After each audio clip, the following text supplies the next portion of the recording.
Yeah. Amber is here. Wonderful. Hey, Amber. Hey, Amber. Okay. Hello. Hey. I've not actually had time to eat. Have you Oh, not? Take your don't worry. time. It's Sam built his shed. I got a bit late as well. I was on a phone call and then I got round to making a quick sandwich. mm, Tend to have my lunches standing up.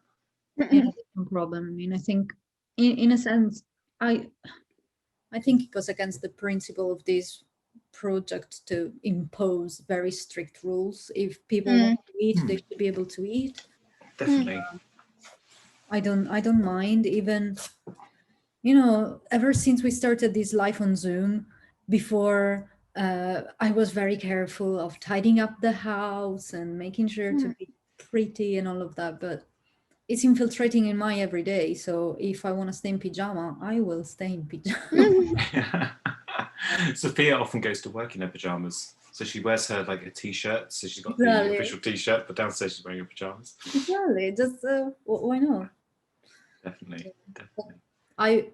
My body it really reacts badly if I mistreat it. So if I, for example, I need to eat between 12 and 1:32, otherwise I start having migraines and tiredness and I cannot recover.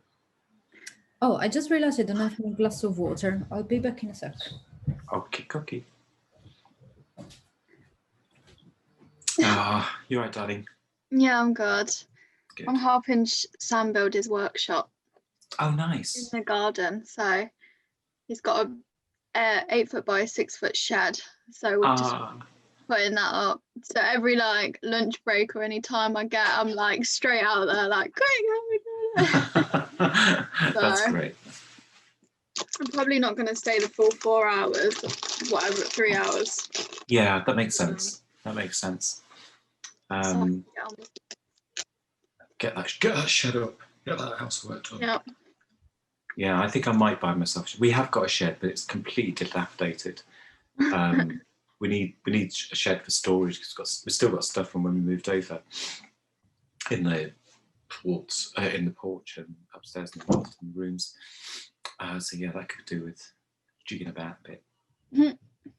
But yeah, sounds good. Is he going to use it as a kind of like a workshop? Proper workshop. That's good. Yeah, bless him. He's not really been able to do much in this room, so. Yeah. So you're in Nottingham? Yeah, I was meant to start my job next week or this week, but now they've pushed it back till April because of lockdown. So I'm gutted because I was so excited to start, but that's what it is, isn't it? So it means that you're unemployed until then, or did they put you in furlough? Yeah. Seriously, that's irresponsible. It's a 0-hour contract. It was just going to be like, but it was technically going to be like about 16 hours. But obviously because it's 0 hour, they can't pay me. So. I've been working on 0-hour contracts for years in London, and it's horrible because in a sense you've got the routine of going to work, but they are able to say, no, I don't need you anymore. So thank you.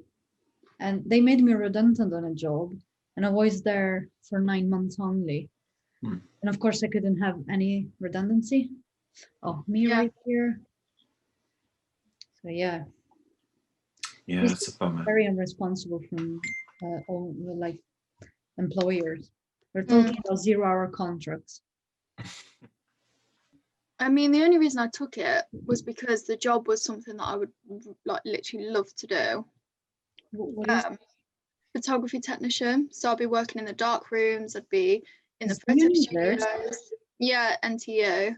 And they also offered me like a fine art technician position as well. So I'd be like in between both. So it's literally like everything I wanted. The pay was really good. And it was quite reasonable hours because it was sort of evenings and weekends to like give students extra time to go in. So not just in the day.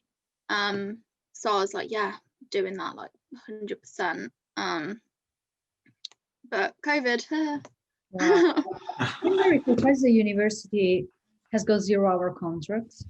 I think it's because it's like technician staff that are like like in casual hours, so it's not, what's the word? Yeah, like casual. I don't know. Casual worker, yeah, I think it is. Annoying. Oh well. I've received a message from Adriana. She was unable to join us before because in Brazil it's super early in the morning. So she will join us now. Okay, cool. She said she might put the video and audio on mute because she's gonna have her breakfast. That's fair enough. Is she joining at what time? Now, I've just texted her. She texted me around about 12:30, saying she will be joining at 1. So cool. We can I won't be able to stay for the entire workshop, but I'm going to try to stay as long as I can. Okay. So just if I kind of dip out, then sorry. Absolutely. So maybe because it will be a discussion-based one, we can start with you. With me? Okay. Terrifying. Cool. Valeria, I'm not staying the whole time either, I'm afraid. That's all right. This will be going as we see fit. It's not, I don't like setting up these sort of very extremely rigorous rules because I think it doesn't work well with collaborative projects. They need to go with the flow of who is present. So if no one can attend, that's fine. I'm gonna probably dip out about 2. I've got to help Sam put his shed up before it gets dark, because if it rains tonight, absolutely, it's going to be a nightmare. So, sorry. No, that's fine. So maybe we can do something for now. Did you manage to read the PDF I've sent via email? A little more or less. The introduction to the workshop. I don't know. No. I did read it, but I'm going to read it again to remind myself. Right. It's not. Yeah, quick.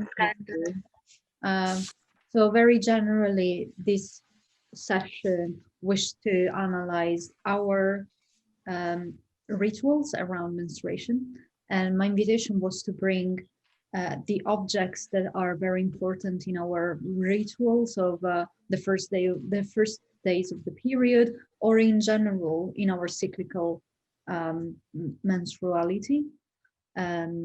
So if you want, now that we are waiting for Adriana to come around, we could, I've got them here, but if you have some items that you want to go and take, I don't know, I've got here, for example, a cream that I use to relieve my pain, and other natural remedies that they're kind of mandatory for me to have with my period. So if you want, you can just take items that you feel are very important for you, and yeah, take as long as you want to find them.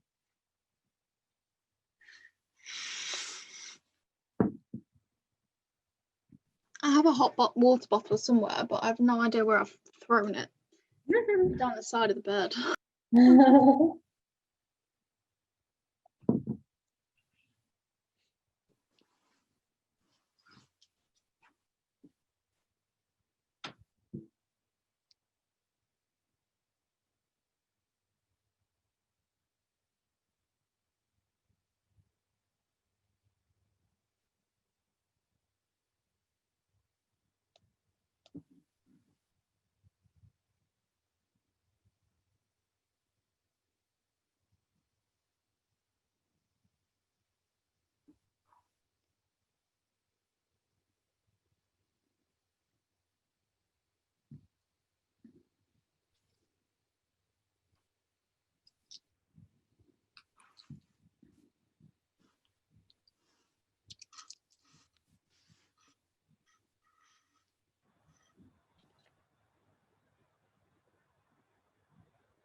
Found it.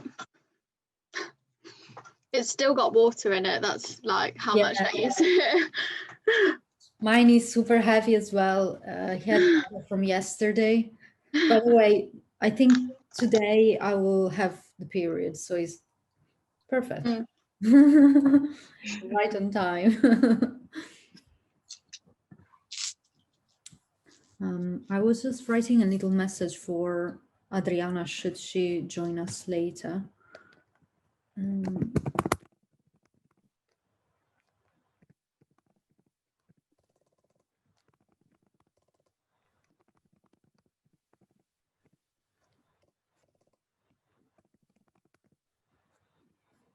Okay. So does someone want to start, or do you want me to start sharing these things?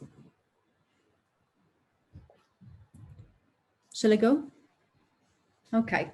So I've got a few objects. This is the bottle of water, extremely useful in to calm my pain in the pelvic area, along with my cream.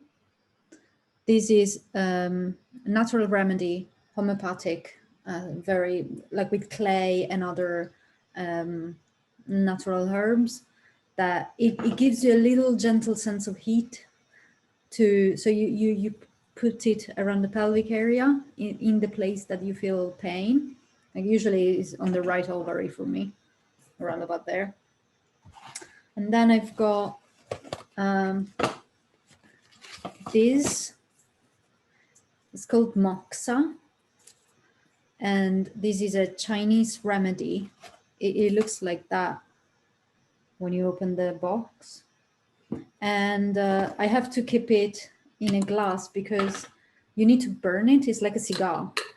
So you burn it and this will become super red. And then you place it very, very close to the skin. I'll put it here, in the place of most intense pain. And in Chinese medicine, when you've got pain, maybe, I don't know if it's just related to demonstration and that kind of pain, but in general, is a lack of energy. So this moxa, which is a mixture of herbs, helps fill up the energy in the body in that specific spot. So effectively, where I feel most pain, if I place this very close to the skin, I feel nothing at all. And in time, minutes, I really can imagine this sort of energy level that rise up to the point that my skin kind of burns.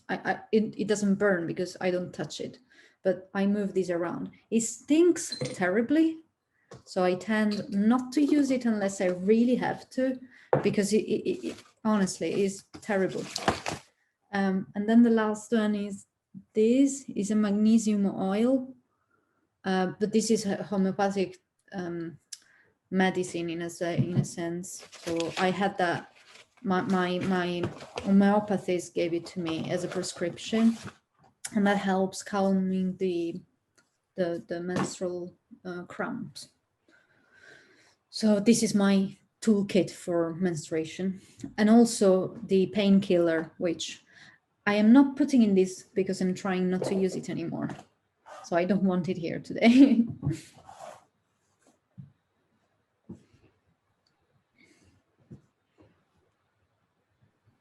I only really have one. I only use the hot water bottle. This one I grabbed from B&M because I was so desperate. So it says Wild Night In, which is literally every night. So there's like no point in it saying that. Yeah, wild. It's literally still got water in it because that's literally how often I use it. I don't really have, I found what you were saying, Valeria, really interesting. I don't have any sort of like natural remedies. Like you, I try not to take painkillers. I try to just like ride it out. I'm not sure why I do that. I don't know, it feels like it's a natural thing, I suppose. But yeah, I only use a hot water bottle. I wouldn't say I use anything else unless the pain gets really severe, then yeah, I will. But yeah. I've basically got this, I was gonna get it, but it's like quite big. It's like a really big red fluffy onesie. And it's really warm. So I usually like if I'm like at home all day, I just like wear that all day. I don't even need a hot water bottle because it's so warm. So yeah, but I don't wear it just when I'm like on my period. I wear it when I'm like just cold, or like, you know, when it's like you're at home and just kind of watching a movie or something. Yeah, I don't really use any kind of, I don't really get that, like, fortunately, like really, really bad pains. So I don't really take medication or anything. But when I do, sometimes, like, I used to take ibuprofen like all the time, but I've stopped. Like Amber said, I don't know, I don't really want to take it. I just, it's fine, I'll just endure the pain. But yeah, another thing that I kind of always have is like my bag of crystals. So I have like loads of crystals. They all have like different things, but when I'm like kind of feeling a bit sort of achy, then I usually have the red jasper. And it's known for like healing and nurturing. It kind of reduces like radiation as well, but it helps with that blood circulation. So that one, and I usually have the rose quartz, which is like just love. So I usually kind of, whenever I have my crystals with me all the time, but depending on what kind of I'm feeling, I just kind of like hold on to them and just like rub it, and then it just sort of helps me. So that's kind of it for me. I remember years ago when I was a child, my mom gave me one of these red stones. I can't remember if the name is the same. And she gave that to me when I was when I had the fever, and she just told me to rub it. But this is something I haven't pursued ever again. I love stones in general, but I don't know. It's just something that I've never done in my adulthood. I'm very curious. Can you tell some more about how did you started using them? Yeah, so basically, when did I start using them? Oh, I've been using them for like quite a while now, for years. I mean, I kind of got these when I was kind of like really interested in like spirituality and stuff. And my friend, she does like readings and things like that. And then she was telling me about, because I'm vegan as well, and I go to a lot of vegan festivals, and they were selling them and showing us about like kind of the properties that each stone does. So first off, I got the oh my god, I've lost the name of it. I got this one. I forgot what it's called. Not to worry. It was on the tip of my tongue, like it's just gone.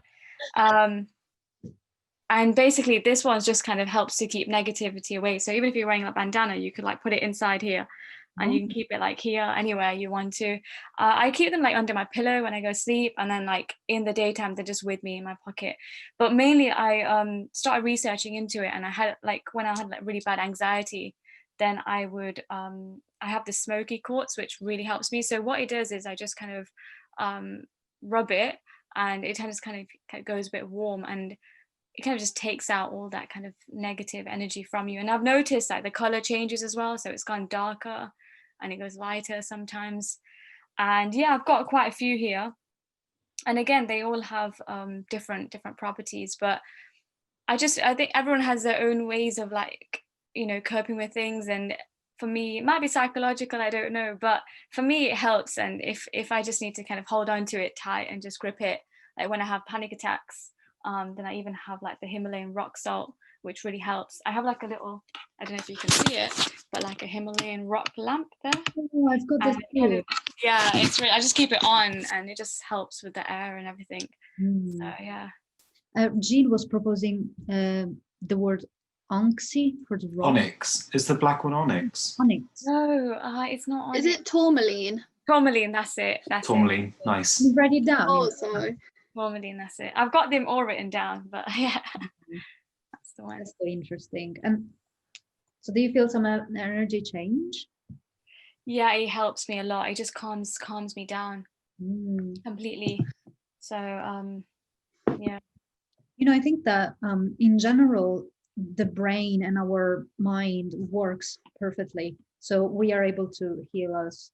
I mean, not necessarily cancer and these sort of very severe illnesses, but what's related to the mind and the energy levels. I think this is something that we are totally empowered to address and cure within ourselves.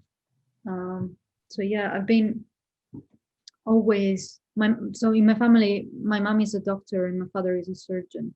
So we've always had medical knowledge going around, but my mom was always very interested in alternative medicine. So she's an acupuncturist as well as a dermatologist and a psychodramatist as well. So she's studying psychodrama now, age 63.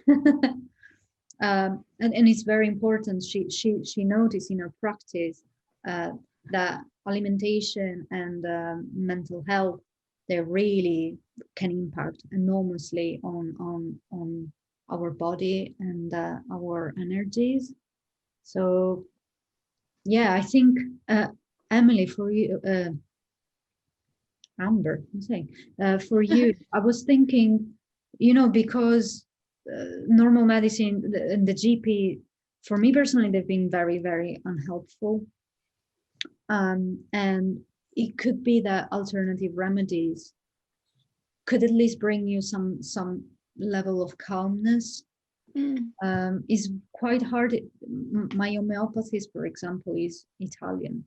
So I've noticed, especially in this summer, how very quite bad the healthcare in the UK is compared to what I know we can have in Italy. So I always go back to Italian doctors anyways.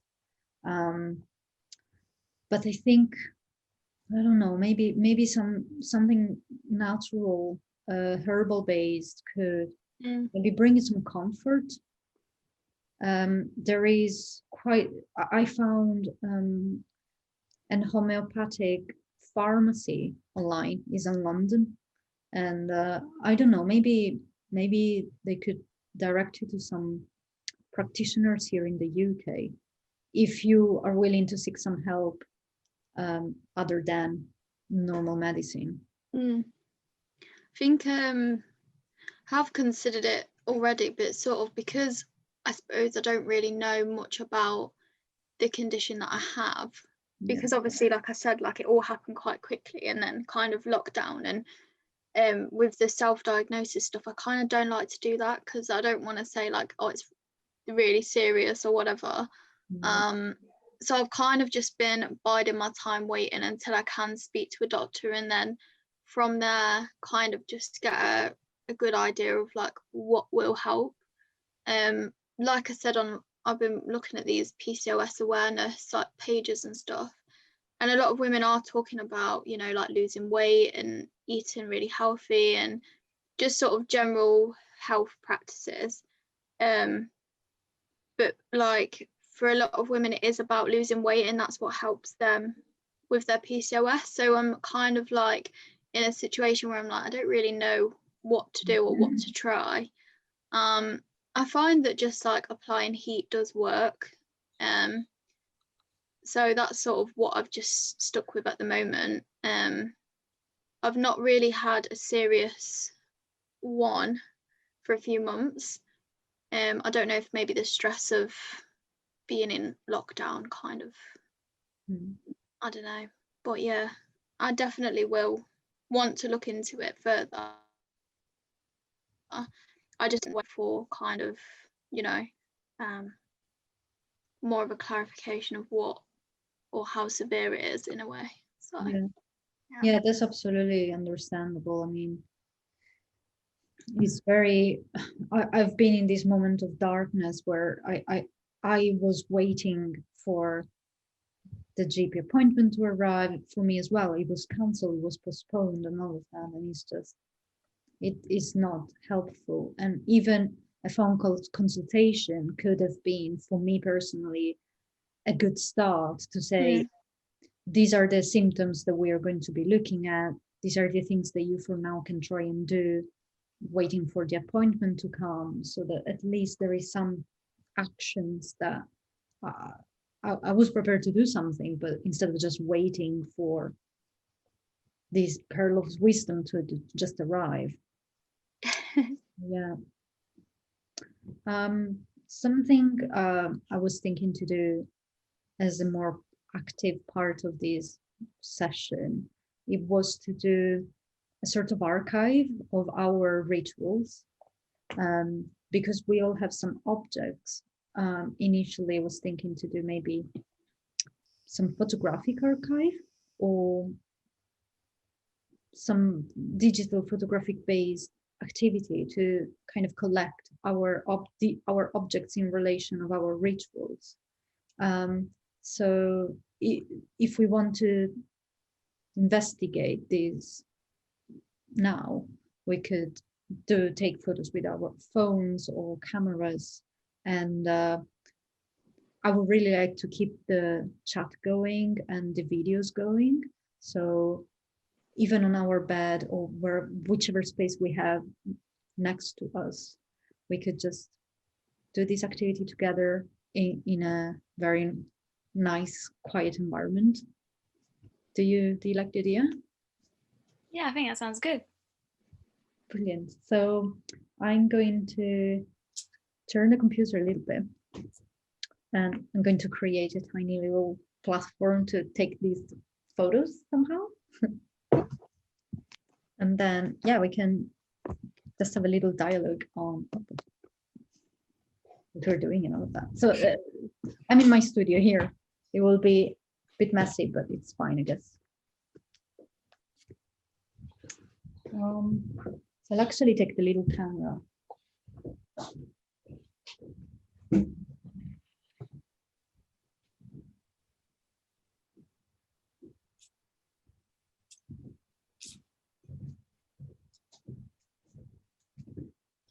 So one of our ideas with Rhianne about this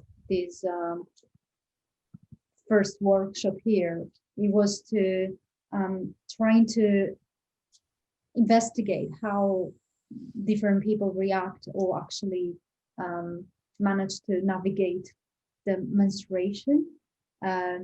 So it would be very nice to have this digital archive of us in relation to our objects and our ways of living this monthly happening for us in our body. So I think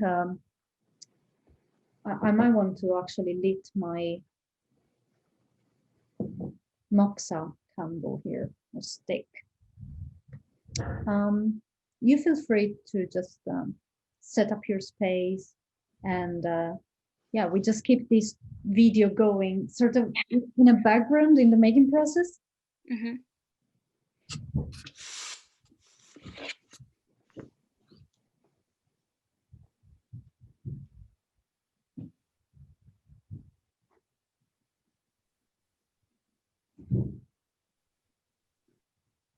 Everyone's gone.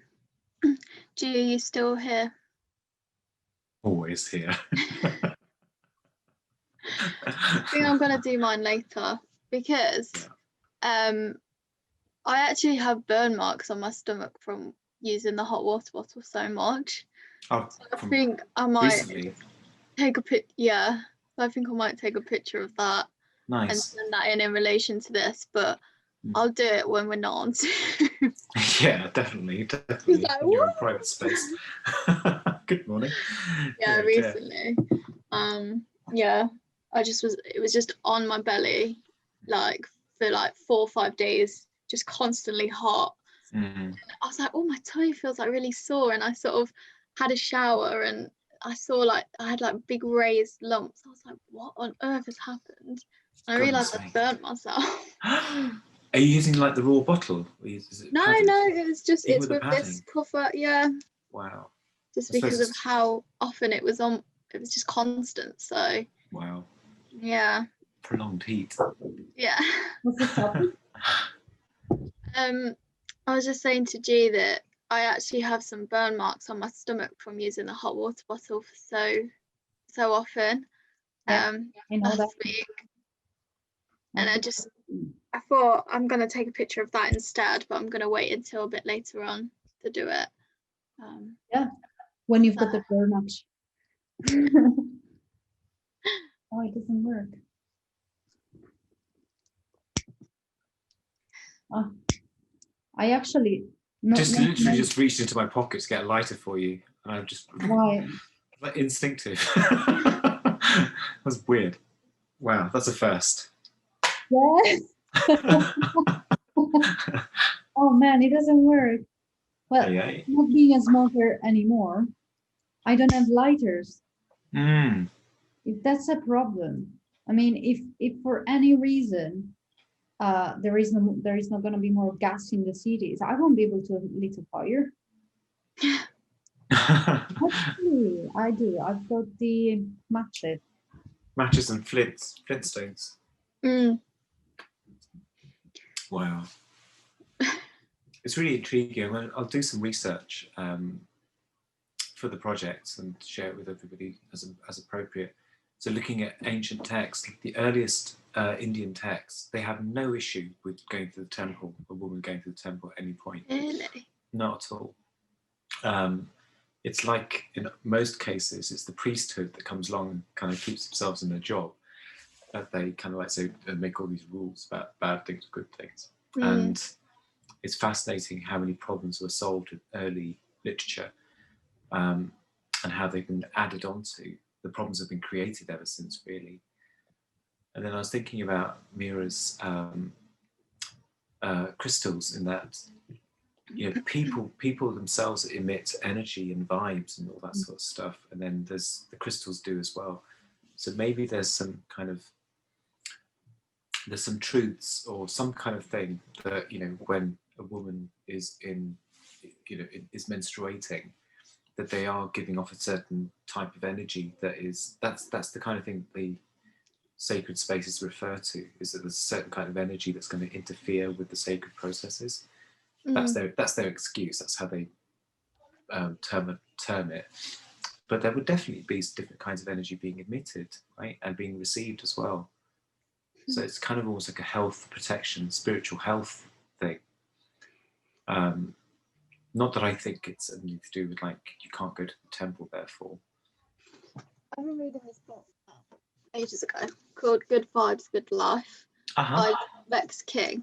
And he talks about, like, that we all give off a vibration, and that when we vibrate at different levels.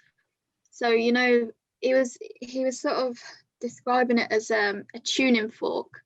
So if you bang a tuning fork at a certain level, the other tuning fork that's stationary will start vibrating at the same level as this tuning fork. Yeah. So he was sort of saying that if you are emitting energy at this level, you will receive that same energy back. Whereas if you're emitting energy at this level, you will receive, like, this energy back. So it's kind of like, the higher your vibration, the more positive things that will come to you, and the lower your vibration, the lower, you know, more negative things that will come to you. And I thought that was really interesting, and sort of I've noticed that me changing my energy levels and me being more positive has definitely led to more positive things occurring, whether that's because I just have a better insight and I feel more positive about things. That could potentially be the way, but it does seem that whenever, you know, something negative happens, more negative things keep happening. So I definitely agree that there is some sort of vibrational energy that us as human beings give off. I think we've lost it in our culture. In a sense, it's very similar to the music and dancing of tribe cultures, tribe groups. I mean, before, as species, we were used to chant, and so in some religion, it's still at the heart of the religion, right? Even in Catholicism, people go to church, and there is the hymns, right? And those are vibrations that our bodies emit, and other people's bodies give back to the room, the space.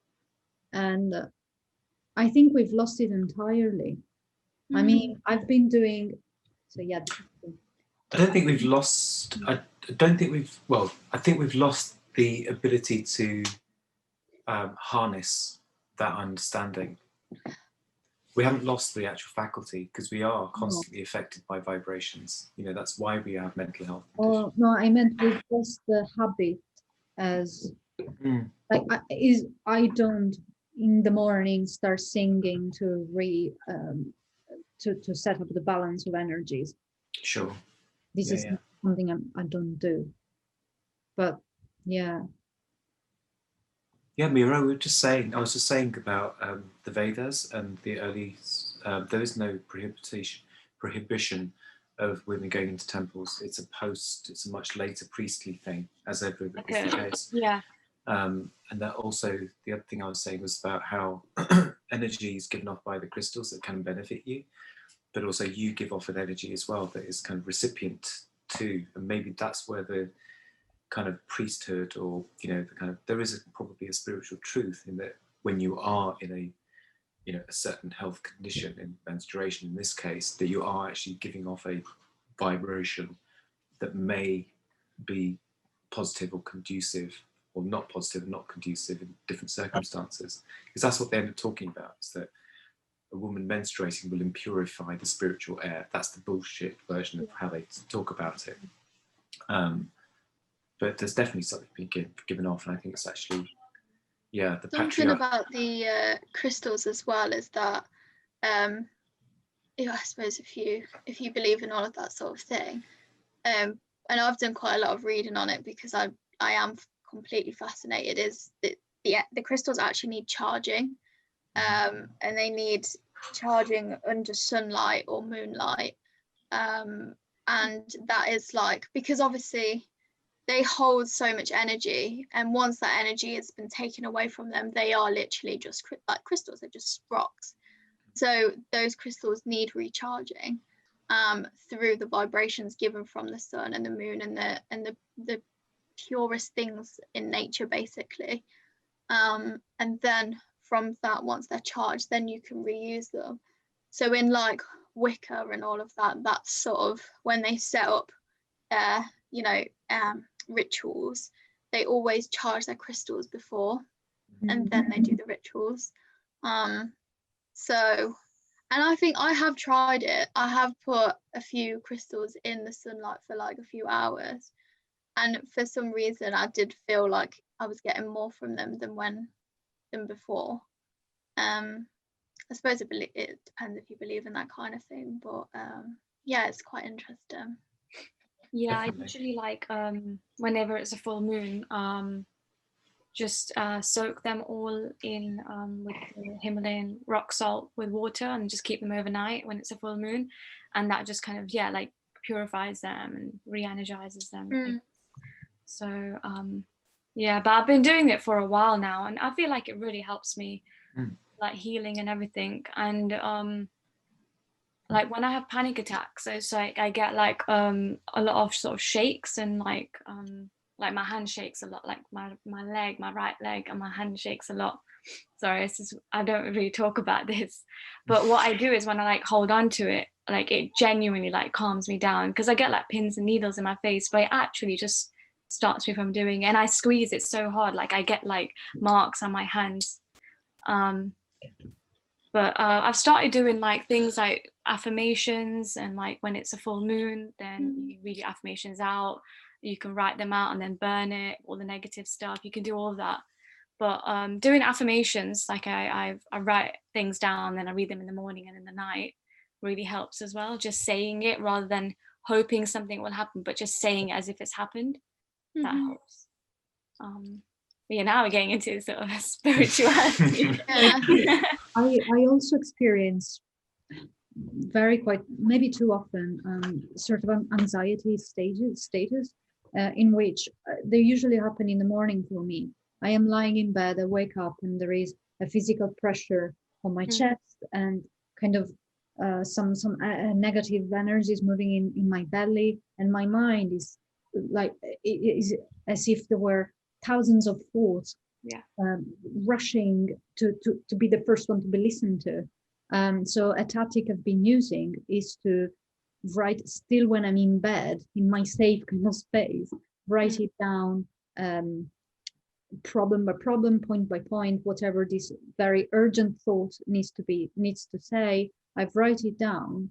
And then when they're all clearly there and there is nothing left in this chaos of thoughts, I start with a different pen or a pencil, something. I start drawing symbols next to each point So something is very linked to an actual factual thing. So something concrete that needs to be done. For example, I need to finish the dissertation.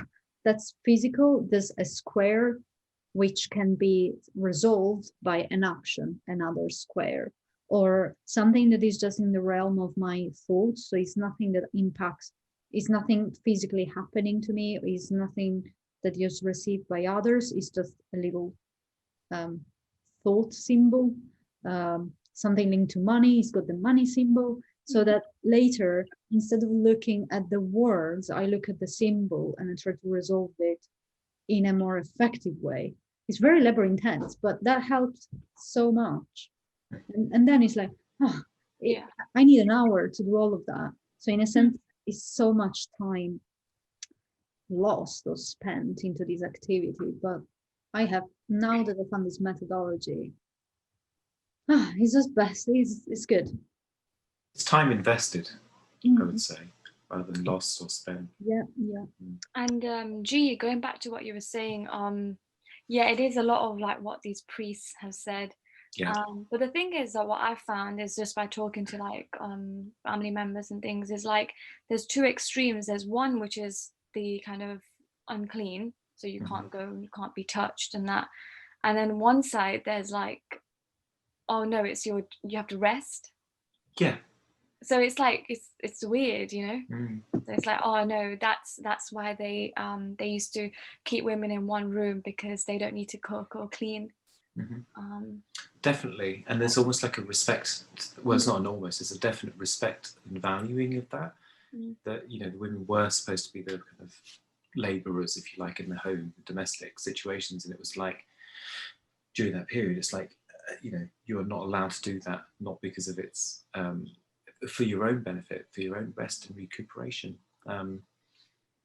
So yeah, you know, and it's interesting when we were talking with, was it Helen earlier on, and the whole, with Amber, you know, the pill is almost like it's a longer story we can talk about another time, because you've only got 20 minutes or so, Mira, but the pill being like almost like a kind of way out of that domestication, but also it having its own consequences and that are unhealthy, as Amber and Helen both flagged up. Okay, I'm going to go into silent mode because I'm going to eat up all your time otherwise. I think that these treatments of, for example, the pill, first of all, there is not enough education given to the user. So us as young people, for me personally, it was used as a deterrent to get pregnant, not to help or solve anything. It was, you can either choose between using the condom or taking the pill. All right, I take the pill so that I can have parties every day if I want to. But then there is no information on what actually does to us. The fact that it fakes the cycles and you never have an actual natural cycle as long as you're on the pill. I didn't know that. I've discovered this quite recently, even after deciding not to take it anymore. I think this is when we had a conversation, wasn't it, Valeria? Yeah. And I think, you know, all of these, who's Galaxy? Someone is trying to come in. It should, let's see, who is this? I think it's going to be Adriana. Adriana, hey, hello. Hello, how are you? I am all right. How are you? So glad you could join. I'm great as well. Thank you, Val. And sorry for joining a bit later than the expected. You said we knew you will come late. So That's to give you a little introduction, we've met up, this little group, we've met up this morning to do the introduction. So maybe we can do a very short intro. You know me, so there is no need for me to do it. Yeah, it will be great. Do you want to introduce? Nice. I'll say I'm GCN. I'm helping Valeria as an admin, an observer, and helping develop the project. So I'll just be mostly quiet. That's really good. Nice to meet you, Cyan. Do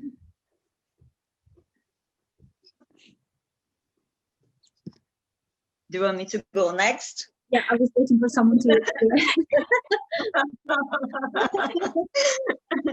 Well, I'm Adriana. I'm also a participant of the group. I'm going to hold a workshop with Rhianne on collage making and different kinds of artwork for us to understand in a deeper way our cycles and the energies that we go through during the cycles. So it will be really, really good to have you guys there. And yeah, nice to meet you. And I work as a content editor. I love to read, to make my collages and things like that, simple things like that. And Val was really generous to invite me as well to the group. Thank you, Val. Hi, I'm Amber. I'm an artist who recently graduated from Leicester, doing fine art. I'm also a curation and events assistant at an art gallery in Loughborough, and I work with Val and G as on an advocates program separately. So that's how I sort of knew about the group. But yeah, really excited to get involved. That's really nice. Hi, my name's Mira. I'm a filmmaker. So I make a lot of documentaries. I travel to India a lot. And I'm also interested in experimental film. But yeah, I'm hoping to kind of bring all that in this project as well and try and express some kind of meaning with this. So yeah, it's nice to meet you. Nice to meet you too, my dear. That's really nice. So many different skills, and at the same time, things all of them, they are intertwined. So really, really nice. Talking about energy, and as soon as you joined, I just feel like, I don't know, I feel like smiling. That's really good. I'm glad to know that. You brought a good energy. It's good. Yeah. Thank you. Same to you. Thanks a lot. That's really nice to hear. So Adriana, just to give a little heads up of what we've discussed, we've brought some items today with us that are very important for during our cycle. So primarily there were bottle of waters, creams and other natural remedies to heal the pain. But I think what could maybe very much interest you, I am frozen. I don't know if everyone is. I'm gonna wait a moment. Only you are for me. Oh, okay. Oh, you're back, you're back. Now we are moving again. So I think that Mira's crystals would be very interesting for you. So Mira, do you mind talk a little bit more about them and show them again? Yeah, I'm actually still holding them, but I was showing the crystals I have. I'm not like an expert in these, but I normally have like the red jasper. Do you know about crystals? Yeah, I like holding this a lot, and I have the rose quartz as well, which is nice and like nice. I have quite a few more. I was showing I've got like the Himalayan rock salt lamp, which I put on, and it kind of helps with the air. But yeah, I like kind of holding them. Just helps me just feel good, and whatever I'm feeling, I just hold whichever one that suits that kind of feeling, and then it just kind of takes away that negative energy. Yeah, that's really cool. It's the same for me. Like Okay. I have plenty of crystals. I'm in Brazil now because I'm Brazilian, but I live in the UK. So most of my things are there. And I have like a lot of crystals as well. And they also help me, especially the rose quartz. Yeah, the rose quartz. Yeah, I love My it. favorite one is the smoky quartz, but yeah, they're all great. And I have the other one for like strength and like truth is the Amazonite. I love that one as well. Yeah, Amazonite is really good. That's great. Yeah. So maybe have you got some objects with you, or can you tell us a little bit about your ritual during the first day of your menstruation, and what do you keep with you? What are the important objects or actions that you do? As I mentioned, I do not have many of my objects with me, but I can go through the rituals that I usually do when it's my first day of menstruation, or the week before my cycle starts as well. I think it's the hardest one for me. I think that's when I feel the need to feel really, really cozy. And in the first 2 days of my cycle as well. But the week before my period is the one in which I feel the need to be really, really cozy. And what I usually do, apart from using my crystals as well, and because I love them, is to I read a lot. I feel that I really need to be introspective during those days. So I choose any book that is resonating with me during that time, and I read it. Not all of it, of course. Sometimes I cannot finish it, but it's just for me to feel a bit more comfort. I choose a nice book. I use my kettle a lot to prepare some tea. I have my kettle beside on my bedside table, so every time I need it there, and I use it a lot during my. Sorry guys, it's because my dog, she's here and she went through a surgery, so I think I have to put the collar back on her. I'm sorry to interrupt you for a while.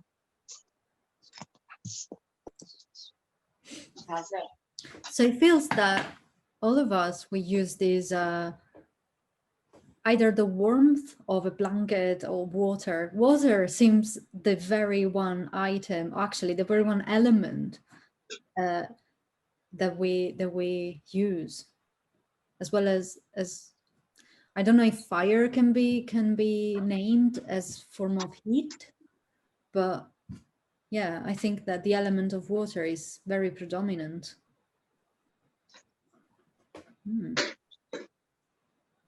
I agree with you, Val. I'm listening here.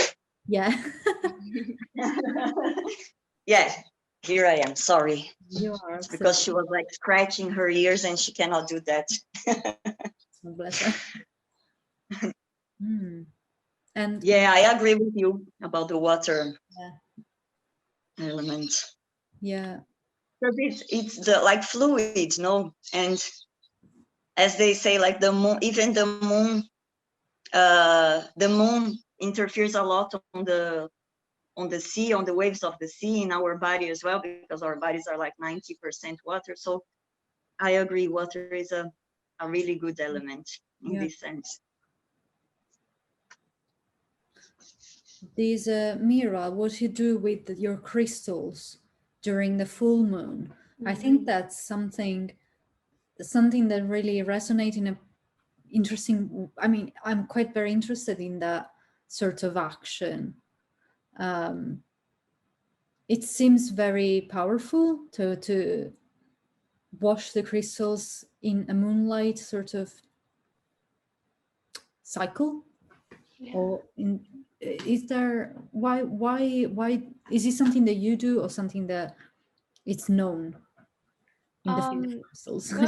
My friends that are like into this, they've advised me to do that. So whenever it's full moon, they said that that's when, you know, what Amber was saying, that it's like recharged, or it kind of takes away all that, because when you're holding on to them, all your sort of negative energies take, all the darkness is absorbing it, so you kind of have to, like, you know, let it go at some point. So yeah, with the full moon, it's about I just keep it, I soak it for overnight, and then just kind of dry them and then just reuse them.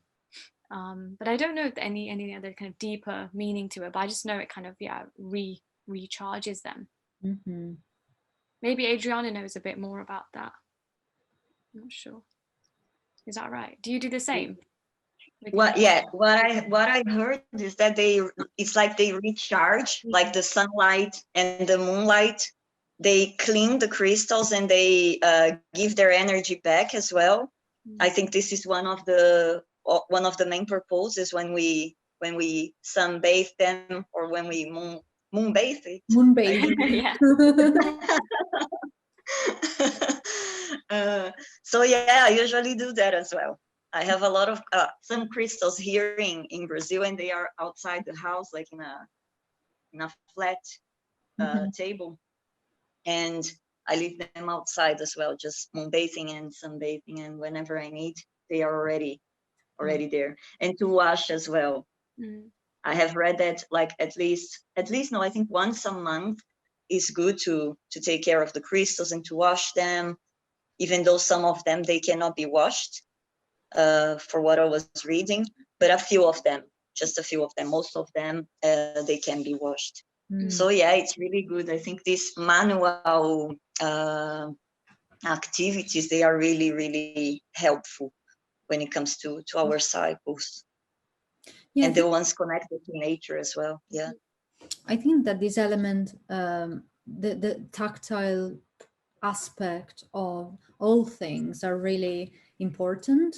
And I was saying this in the morning session, that one of the reasons why we decided to provide knickers. I know, Adriana, for now you are in Brazil, but when you come back to the UK, you're more than welcome to just let me know and I'll send you a pack. Right?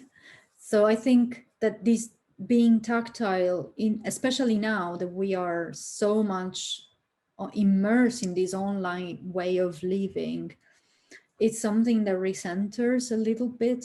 I speak from my personal perspective, of course. Like, I don't know, I've got this sensation that having something physical connected to either nature or a project or a topic, that really kept me going. For example, in the Beastly Banner project I joined, that was a very interesting way of navigating my months of first lockdown. I knew I had that object that I could work on with no time limit. So I really stretched it out because it was so lovely to have this aim to work on the object. So in a sense, I felt that the usage of this knicker could be resembling that sort of aspect of having something to go to, something to take out from the drawer and work on. Yeah. So something I haven't said even in the morning, maybe I will send a message later, is the only real deadline that we are putting is the shipment of at least one pair of knicker.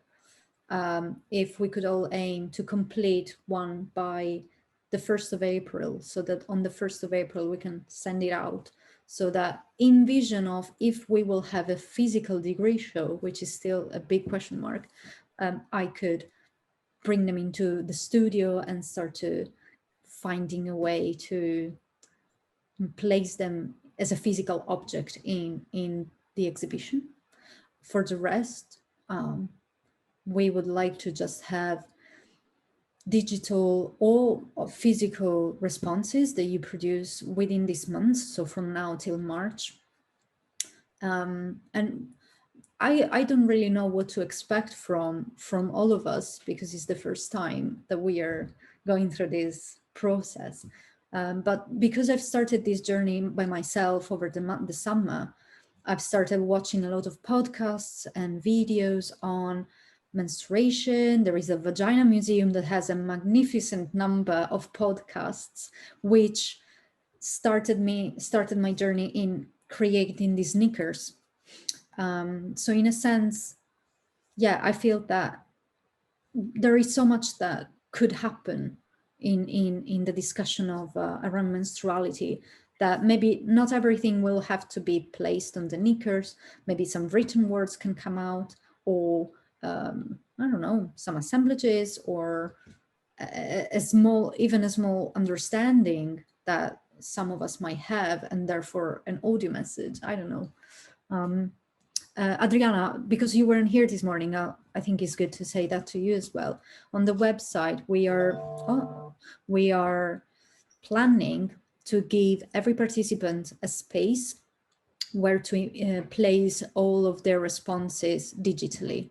I still need to work out how, but yeah, I was thinking to have something like a pop-up menu, so that you can hover on top of this box, for example, and all the responses will be there collected in a way to be understood. So feel free to send every digital notes, piece of writing, drawing, I don't know, photography. That's a great idea. Yeah, it sounds good. Yeah. Thank you, Val, for letting me know. Really nice idea. Yeah. Because in a sense, this practice is based on dialogue and co-creation of meanings and the acknowledgement of participants becoming core persons in the process of collaborating together. So it's a way for us to acknowledge every one of us as individuals that are contributing in the conversation around menstruality. And it's quite complicated to show what is a verbal collaboration or a collaboration based on dialogue and verbal exchange. So we are thinking right now that documentation is this sort of archiving tactic or methodology for collecting our responses. Really good. I hope this is not too overwhelming, and just if you have any questions that might seem even obvious, just feel free to ask either here or via private message. All right. No, for me, it's not overwhelming. Everything is perfectly connected. Really good.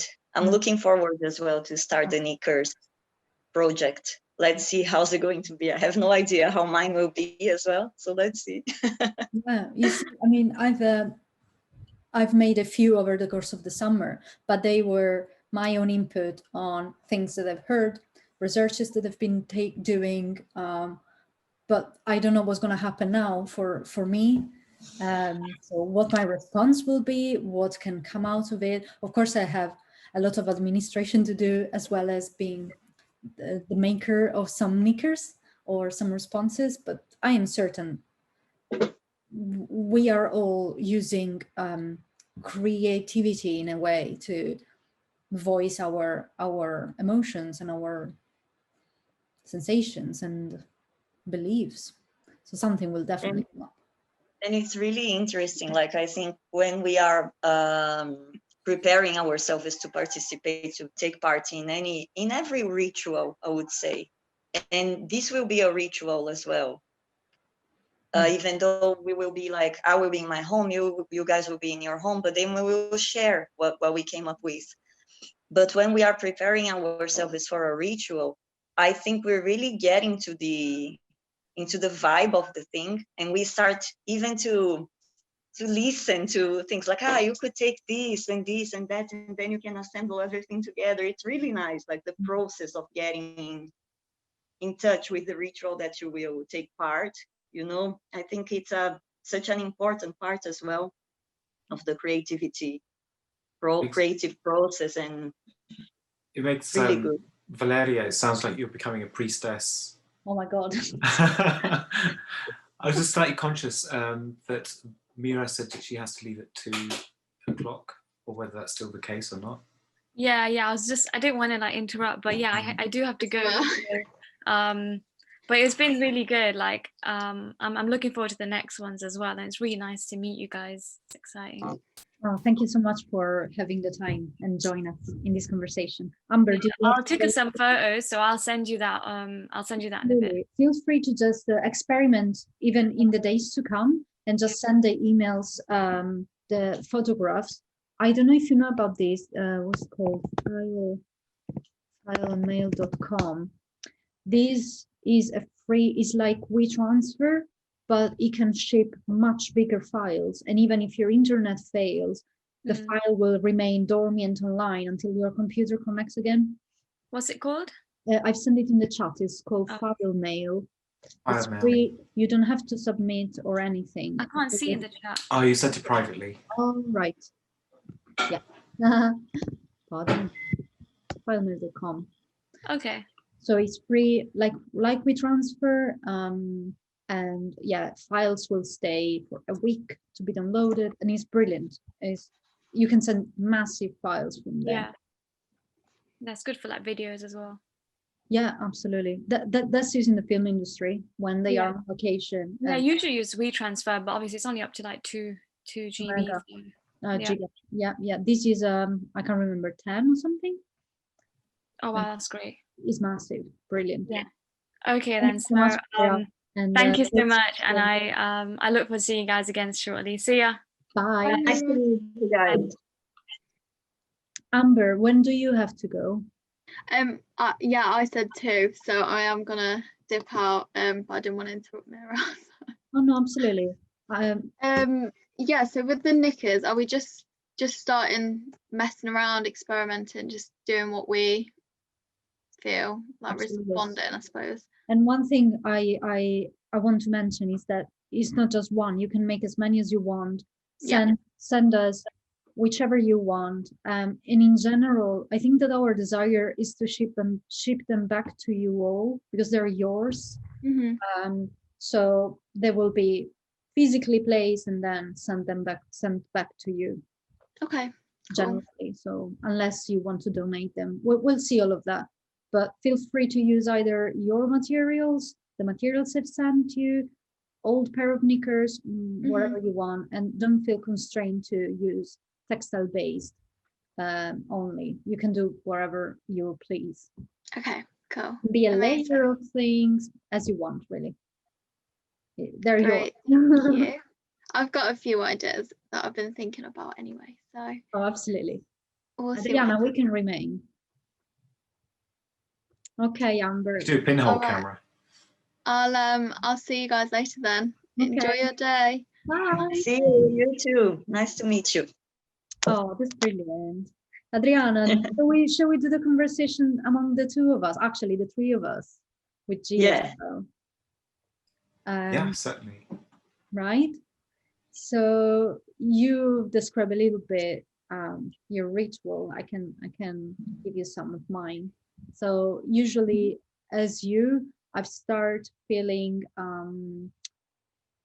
I need to kind of calm down a few days before my actual cycle. So in conclusion of my first cycle, day 24, 26. So today I'm on my day 26. So in theory, in a couple of days, it will be my first day again. And usually, yeah, it depends, it varies. Sometimes my energy level is very up, like today, but certainly because I'm so excited about this, the start of everything. So yeah, this definitely changed the energy balance. But usually my first day of cycle, I experienced quite heavy cramps, which medically is called dysmenorrhea, horrible name. And I've got some remedies. So I've got my cream. This is called the cream of the 5 days for her. And it's actually, yeah, in English, this one, I usually buy in Italian. And this is, what is it? Potentilla and green clay, as well as other natural herbs, and it stinks. It's quite, the color is also not very nice, very earthy, very organic. It stinks of clay and peppermint, I don't know, something, but it's very earthy. And I put it in the pelvic area when I experience pain, and it releases a little bit of heat. So that's the element of it is already there. Then I can't touch it because I lit it up before, but this here is called moxa, which is a Chinese medical remedy, and this is in the package, and it's a series of herbs. It's called pure moxa. The package is also very cool, I think. And this is again is a heat-based treatment in which you burn the cigar and then you place it very close to the skin, not touching, but very quite close like that. And if you hover on top of it in the place where you feel the most pain, you feel nothing. The skin doesn't feel heat, and slowly, slowly, the energy level gets filled up with the heat of the herbs, up to the point where it reach out again to the skin level and you feel the heat. and then you move it to the other place, and you just move it all around the pelvic area where you feel pain. That's really nice. I think people use it for acupuncture as well, if I'm not mistaken. Yeah, and I didn't know we could use like you are using. Really good tip, Val. Yeah, Thank you. this is Yeah. So my mom is an acupuncturist, and she gave me this. We started using this in the family since I was maybe 14, well 15. I started having my periods then, and this was a very good remedy. It's quite stinky, so the house is like all stanked up by this, but if I feel I want it, I don't care. I open the window and I do it. And then the last one is this magnesium oil. I was given this by my homeopathist, and this again, for now I'm using it 7 days before the cycle starts, and I spray every evening like 5 or 6, not between 5 and 10 spray. I don't know how to say. I spray it 5 times, and then I absorb it, and I don't know. I've just started this, so I'm experimenting with homeopathic help. I'm not adventuring myself in treatments that I think you can mess up quite heavily with improper treatment. So yeah, and this is my ritual. I've got the bottle of water. Water and heat is absolutely necessary, comfy clothes and all of that, but generally I've been suffering very heavily of migraines, and I was taking painkillers for a long time, and now I'm trying to avoid them, not to take them anymore. So I'm not including them in today's objects of my rituals. So I'm trying to keep it out. And so far I haven't been having migraines for a long time. Finger crossed. Really good. Yeah. But yeah, last time it was over the Christmas holiday, 1 day only. Usually it was at least 5-7 times a month, a regular. Wow. Quite hard it must have been. Very, very, because it's one of those migraines that are very, they're affecting my daily life. So if I go to sleep with migraine, I will wake up with a stronger migraine. It doesn't go away overnight. So yeah. No, it's working. Yeah. All of these rituals and everything, and the homeopathic practices as well. Really glad to know that. I've just started. I am almost at the end of my first month. For migraine, I've been given by Brionia.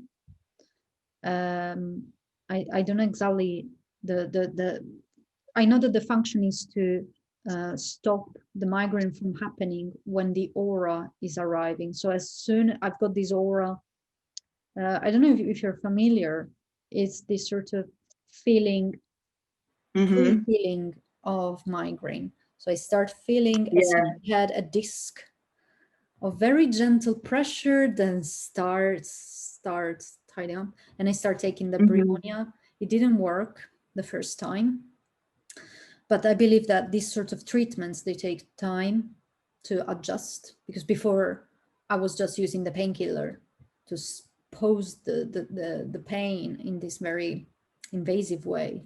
So I'm confident that it will work, but with time, I need time to adjust. Yeah.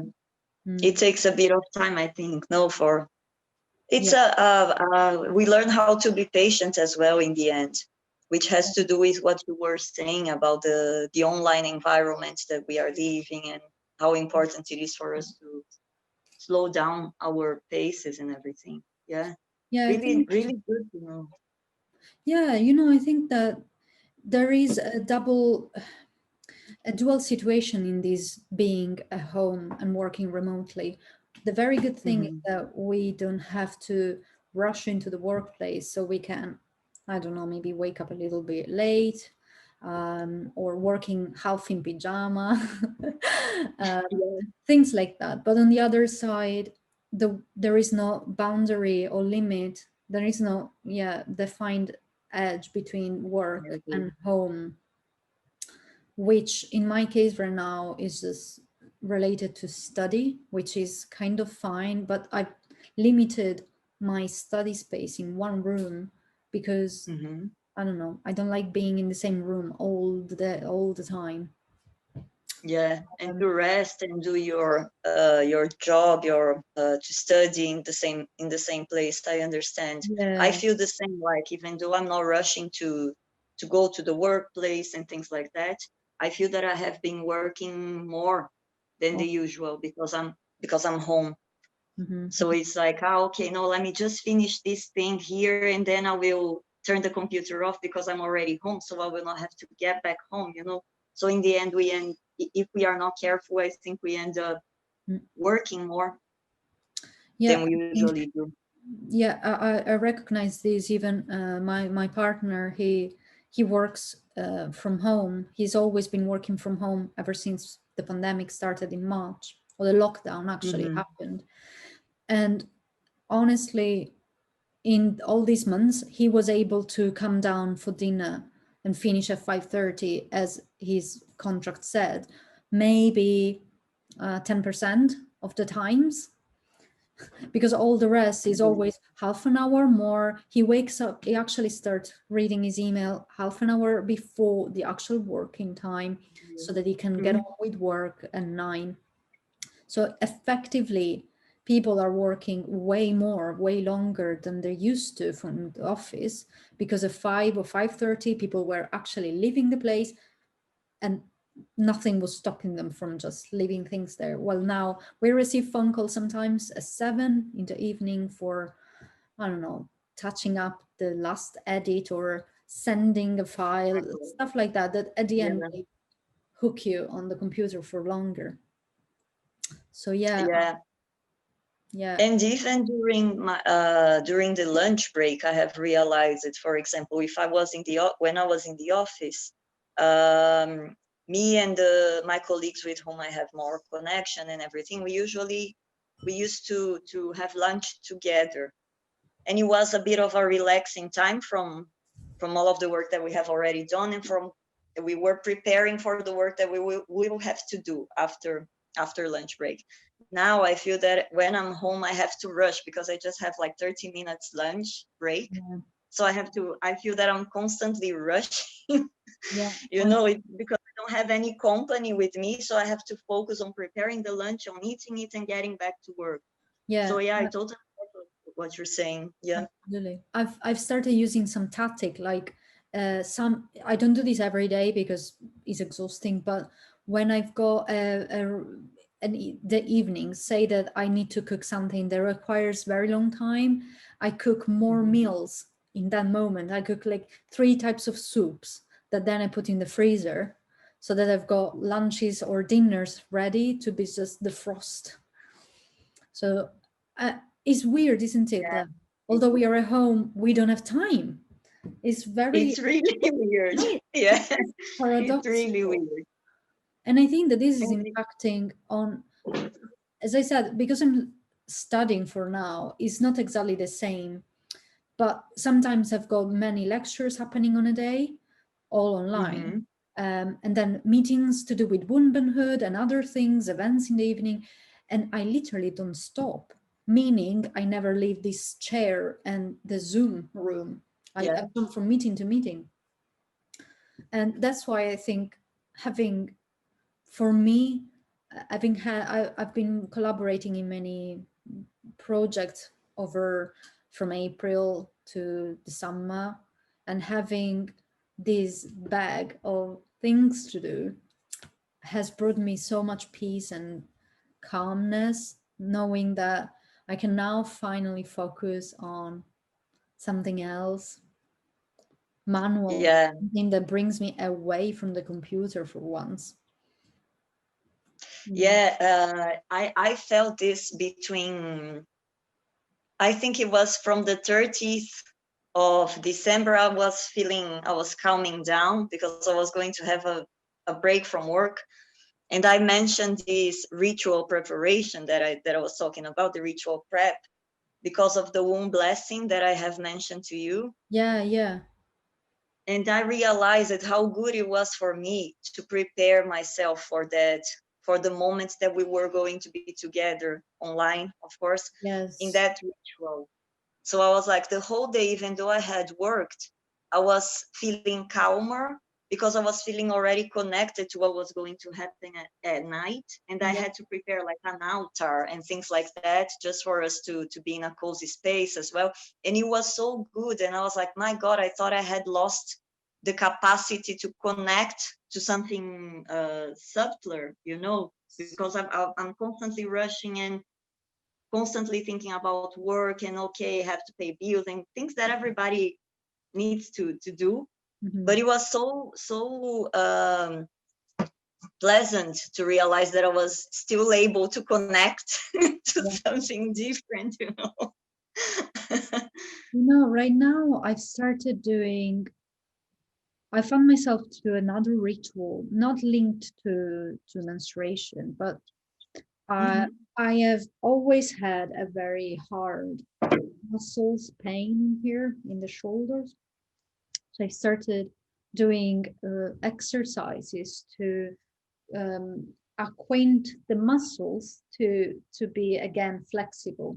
And this is actually my second day. So every morning I sit on the little poof that they put next to my bed. So it's so inconvenient because there is no space, but he has to live there now.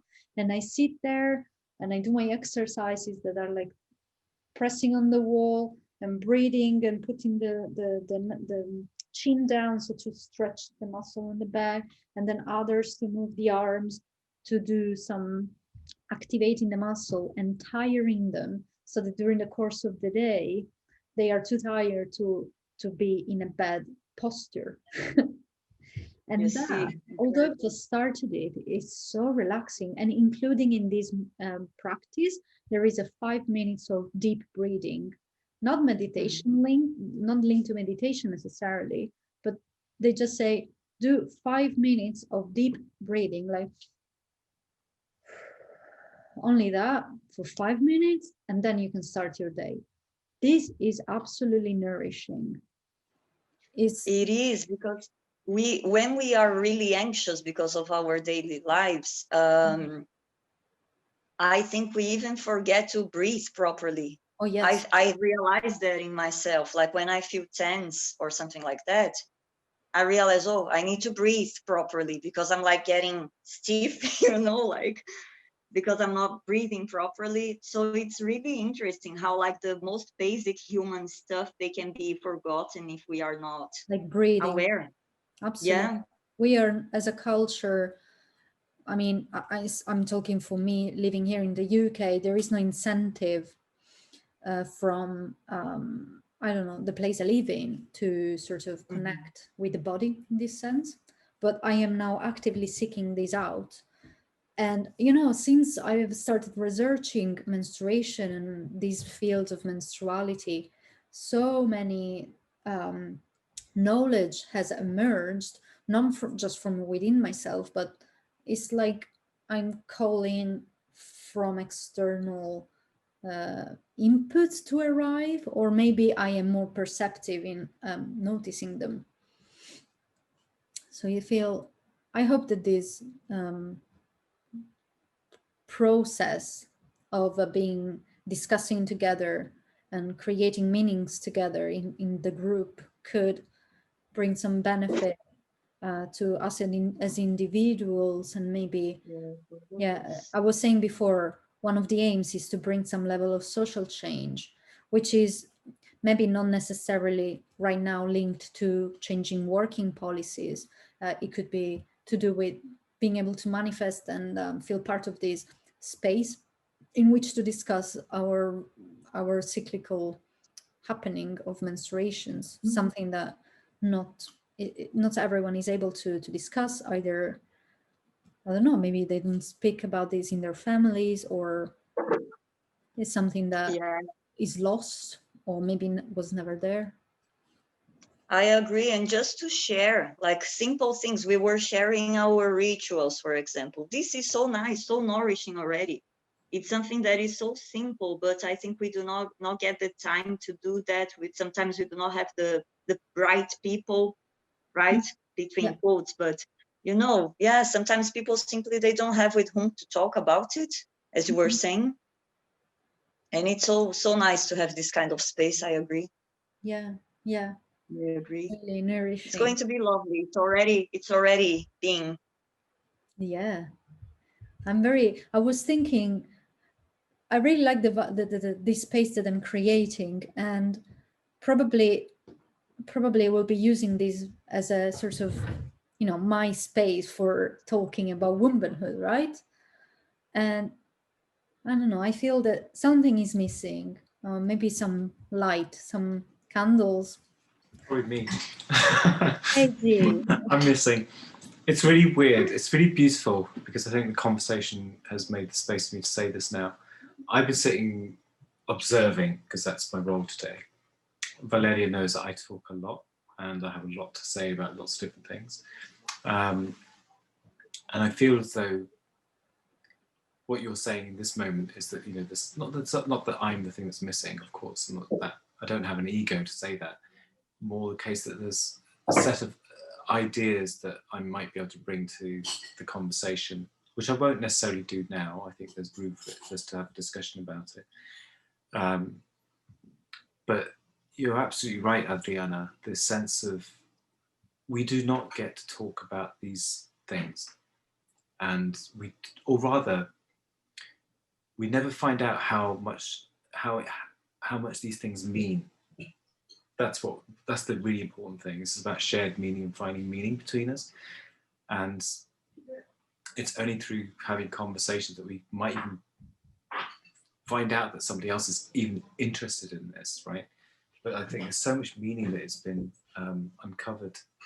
And yeah, we just do not have the opportunity as a species to even take time to do these very simple things. We get distracted by whatever is happening on the news, and that's a complete problem that we don't actually, they are important things or they are big things, but our attention goes so much out of the window that we forget about our very selves and the selves that we can share that is valuable. So yeah, congratulations, Valeria. This is again, yeah, it's really wonderful. I agree with you, Jean, that we get easily distracted by things that, as you said, it's not that they are not important, but they can steal our time. Completely. Sometimes I think, you know, even like of course, like social media, things like that, they are an important part of our lives today. But we can get so distracted by that. Just a simple example. And when we see we are like there for, I don't know, half an hour at least, checking things that, okay, it's nice, but I could have used this time for myself or to connect to someone else in a deeper level. I don't know. I have been thinking a lot about it. Definitely. I totally agree with you about the distractions that we have today and that we have to be really I connected to ourselves, not to get lost in the sea of opportunities that is everywhere. You know? Absolutely, absolutely.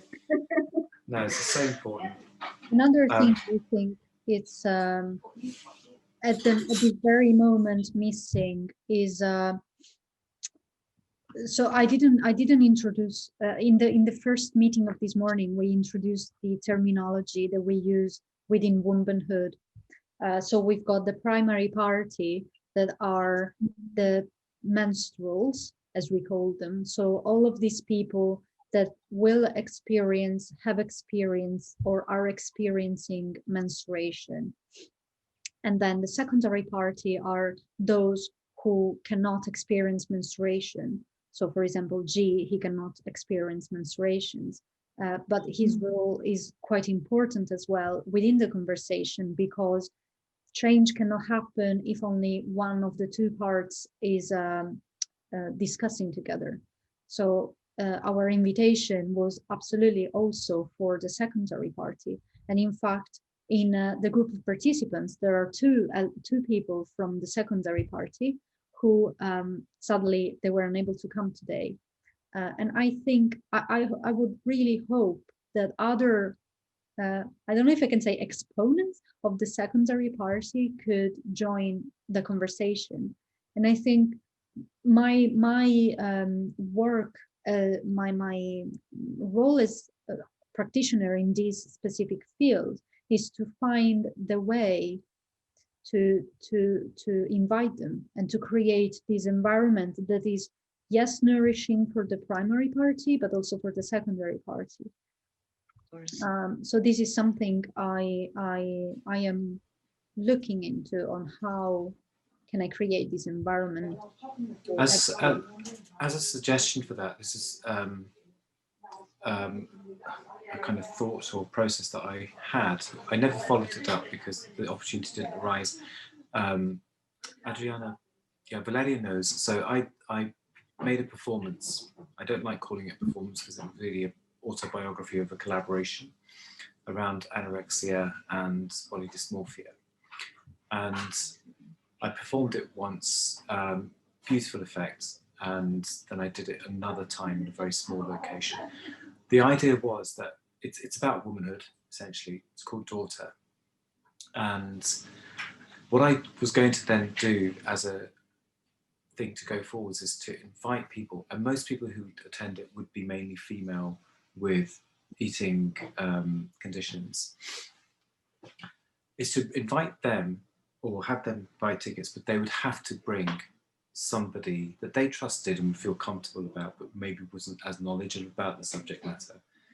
So Valeria, the suggestion is that, you know, we bring somebody, the people, the community that you're kind of gradually building, so Amber, Mira, Adriana, Rhianne, me, Emily, whoever else, that they invite somebody to come along that they know and trust, but may not feel that it's normally their place to be able to speak in this kind of forum.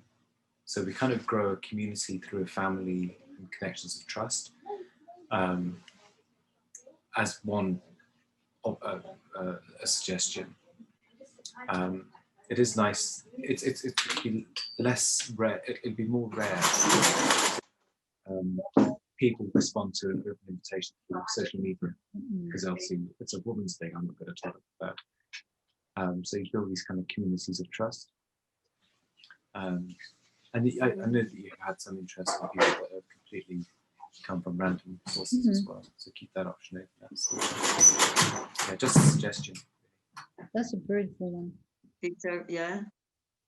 Yeah, I think this could very much work, because yeah, I've the two members of the secondary party who joined Wombenhood and the DIY Knicker Kit Project.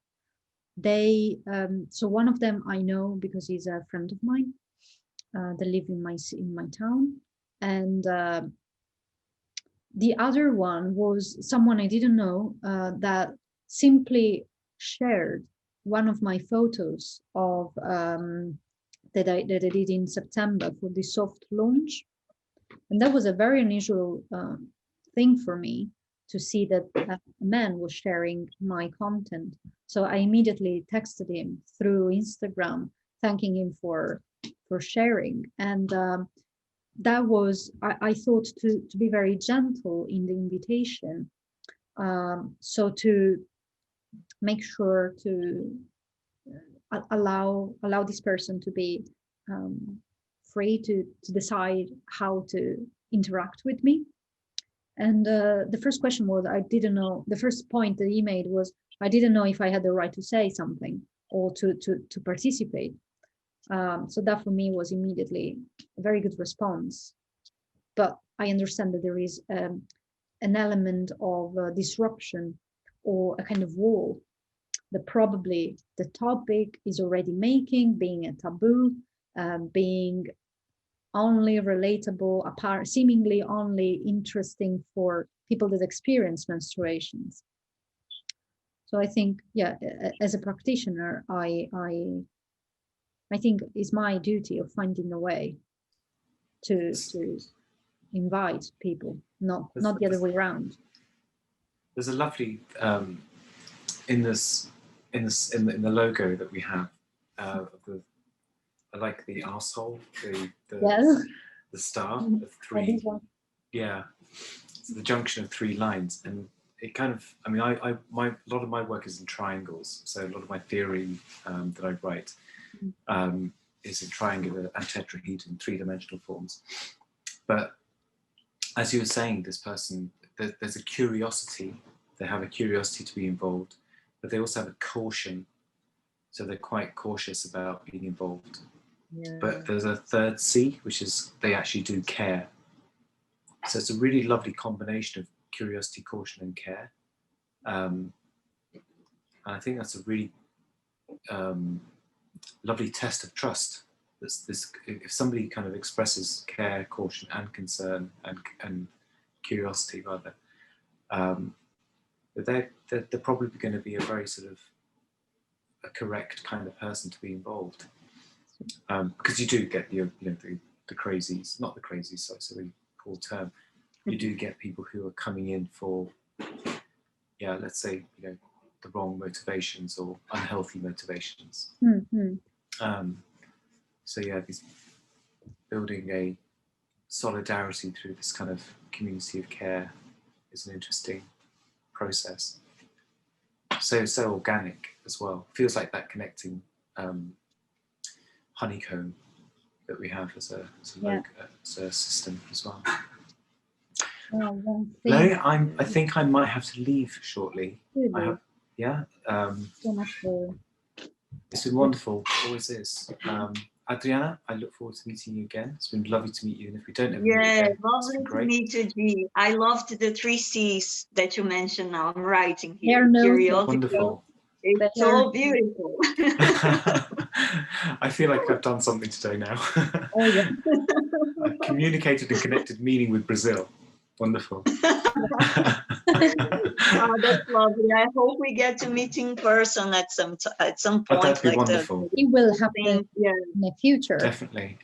Yeah. Well, I promised Valeria my last before lockdown in March.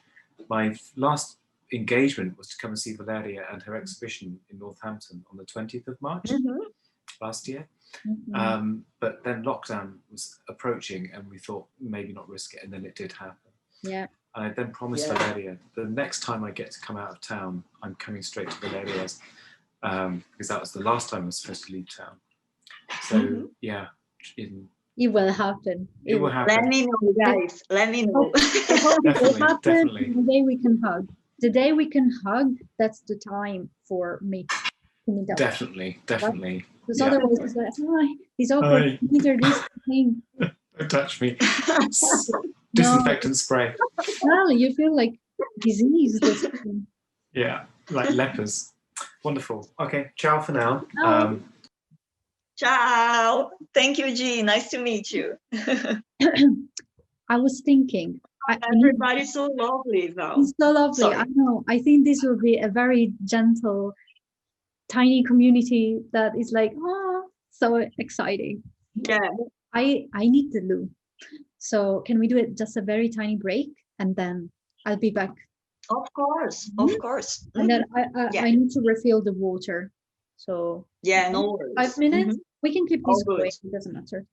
Okay. All right, no worries. 5 minutes.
There's something that arrived in the post.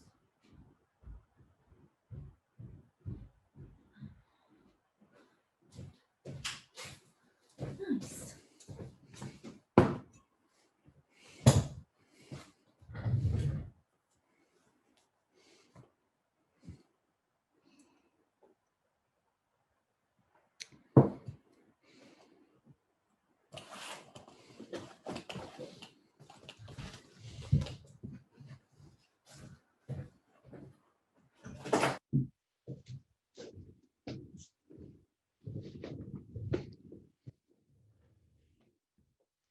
Hello again.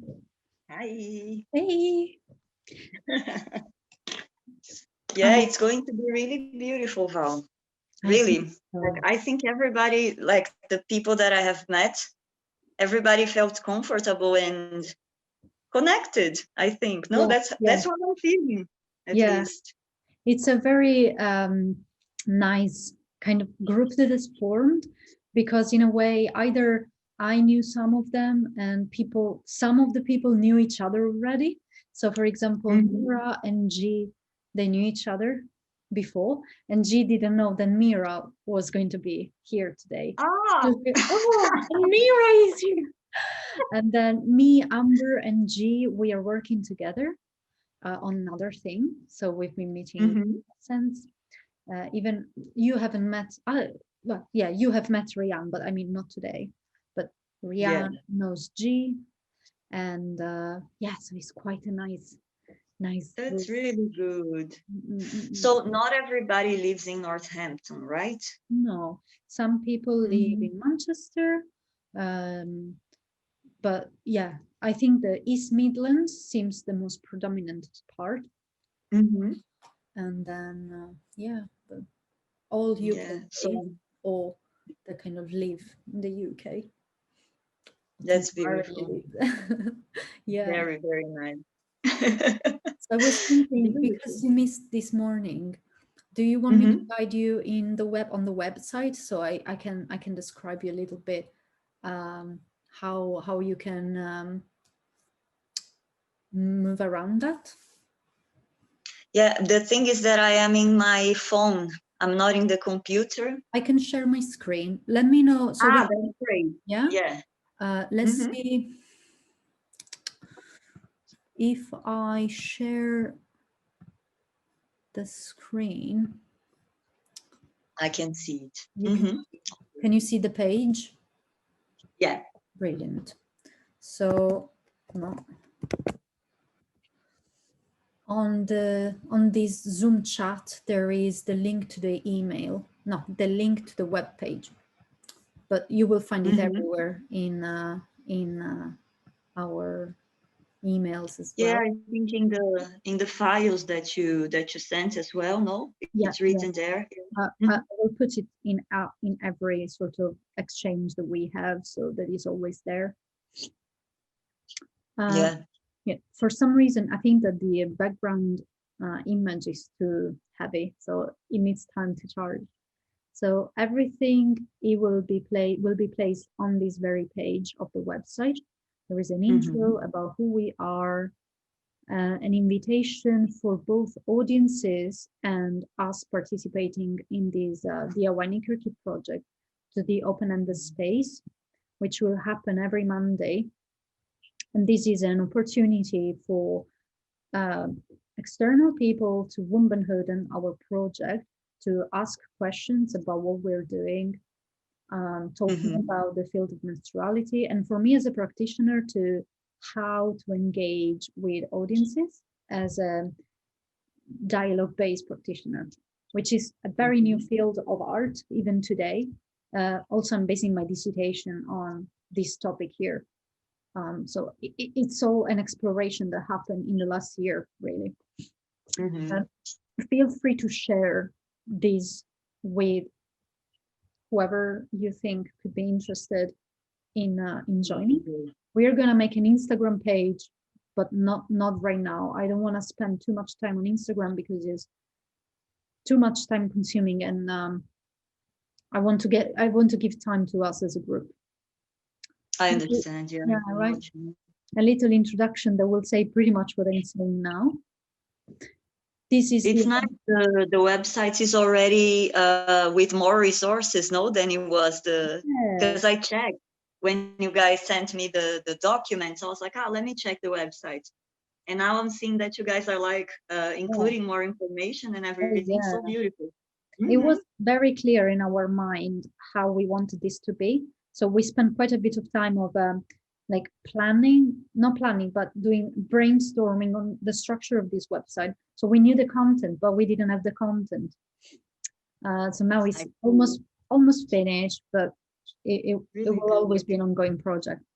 So yeah, you can see here the event, as well as downloading the PDF.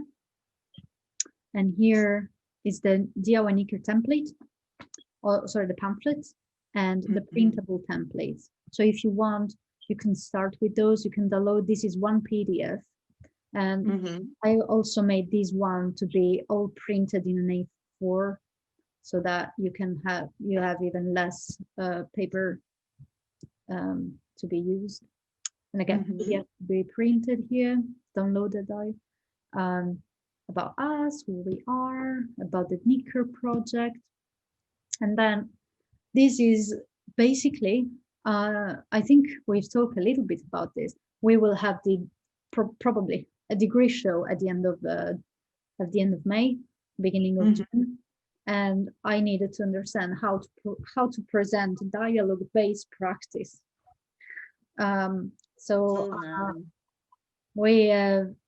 found the beehive analogy, which is something I still need to place properly here. So I was trying to analyze, compare this practice to something else. So I try to find a comparison or an analogy to the operation of a beehive. So if I am the bee, I am the bee, so I am the artist. The honey is the conversation. This sort of comparison. That's really, really beautiful, Val, the analogy. And it has everything to do. Yeah.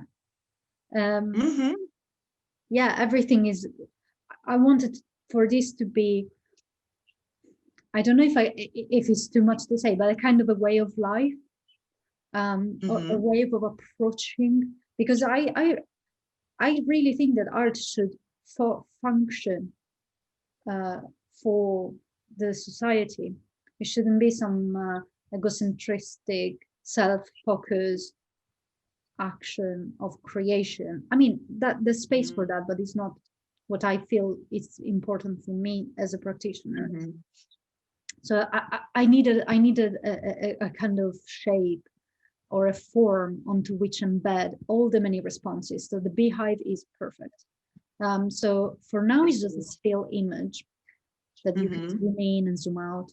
And every sort of hexagon in my mind and Rhianne's mind could host every single participant. So for example, say that this is yours, you click on here and there will be a pop-up alternative page where all of your responses are there. Super nice. And on a physical space, if we are going to have a physical exhibition in June, we were thinking to either project these or construct a physical hexagonal beehive structure onto which embed objects. For example, we will explore it, we will make these knickers, right? So they will have a physical presence if they are to be placed in a physical exhibition space. So that's this interesting exchange. I envision audios to be there. So if there are, it could be a very long, never-ending sort of conversation in which recording of our discussions are present in the space. It could be, I don't know how it will become, this is just in my mind. And this is nice as well, no, because you have already the structure, but how the structure will be filled in, it's a surprise, no? Yeah. We know that it's going to be something beautiful, but how's it going to look like? We don't know yet. It's so nice, yeah? But this is the actual essence of this practice is the dialogue and the verbal exchange. And the question for me was how to present dialogue and verbal exchange. It can be an audio piece, definitely, but does it only has to be that? So this is the sort of where is the art in this dialogue-based practice? How does it show itself? Can be a physical thing? Does it only need to be I don't know, verbal content? So yeah, there are so many questions to ask, but they are in the process. And then this will be below here. We will upload all the content. So for example, today's will be here. So you will click on it and you will play. And then, because this is also a workshop, we might receive some images of our rituals objects, or there might be some written words emerge, like curiosity, caution, and care. That will be, I'm going to place it there somehow. It doesn't have to be my responses. It can be your response or G's or whoever else was present, Mira, as well as images, So it will be populating. If it's directly connected to an activity, then I think it can be placed here, but it could be placed on your knickers as well, So the knicker doesn't have to be one, it can be more than one knickers, or you can place more than one response on top of the same. You're absolutely free to experiment and do as you see fit. And then there is the open-ended space, which will be also recorded. So this is open for the public, to the public and participants of Wombenhood's project. And this would be a sort of, in a sense, I was thinking, I'm not an artist based in a studio, so it's sort of a post-studio art practice, and kind of inviting people into my studio, something of that nature. Or, if we were in a gallery space, I might be in the gallery as an artist present on Mondays. So it kind of resembles this sort of idea of the artist present, the practitioner present. So in these days, it could happen that no one shows up at all. So I'm alone. Therefore, I can do something else to do with my practice, or some discussion can happen. Who knows? Yeah, so, nice. Open-ended. Yeah. So this will be it. And I can stop that. Because at the beginning of, during this workshop we did in the afternoon, I invited the others to, either in their own time or just now, take photos or kind of archiving their ritual in some manners. So, for example, I've been taking photos of my little moxa stick. Amber, she said before that she used the hot bottle of water, and she used it so much and so hot that her skin gets hurt and burnt. So, it was very red. And she's a photographer, right? So she will take some photos of these burnt patterns on her skin. It doesn't have to be, fixed in some way. But in a sense, I wanted to invite a sort of a very personal way of archiving or collecting. It can be words. I don't know. Something. Yeah, I will think about the best way to register it, and I'll send it to you. I'll be back probably. Yeah, I'll probably be back by the end of the month now, beginning of February. Right. So I will have the chance to send pictures as well. Like I will think of about a nice way to register it. Yeah. And there is no limit or deadline for this to happen. I am not interested as a practitioner in the final physical artwork to be perfect. So we are giving the deadline of the 1st of April for the knicker. Yeah. So in our mind, we prefer if the knickers are sent by or before the 1st of April. so that if April. there is an exhibition, I can prepare For you guys to have it on the 1st of April. Yeah. Mm-hmm. But they don't have to be completed, you know. I don't think that there is such a thing as a completed objects in this case, because especially if you use the same pair to layer different responses, then it's an ongoing project. But it's so to have a sort of even the knicker, in my opinion, is a layering of responses, so a kind of archive of the conversation. It is definitely, yeah. Yeah, I am fascinated by archives personally. So this is I really like it. Yeah, photographing things on sort of background or with rulers, or I don't know. It's just this fixation with archive and perfections of unperfect and found objects. I don't know. So I think same here, Val. I get you. So yeah, and for me, you know, this is experiment. This is the first time I'm actually able to test this practice with you all.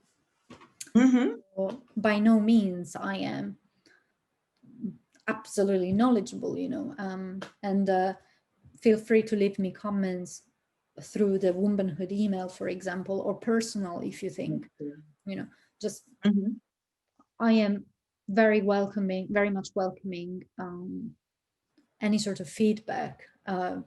So, you know, this is an evolving, ongoing practice that needs the care and attention, even from the participants, in steering it whether necessary, because I like the idea of co-creation of meaning together. So it kinds of questions who is in charge here. Right? I think, at least today, like, you have done it in a way that it was really, everybody felt really comfortable.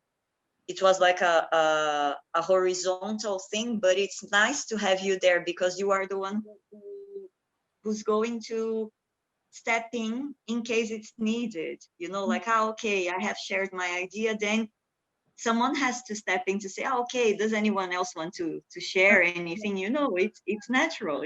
Yeah, I think this is a role I am new to, in a sense, but I already we ran previously to like in December, we ran a little mock to just understand the dynamics of a group. How do we work as a people in a group discussing about the topic?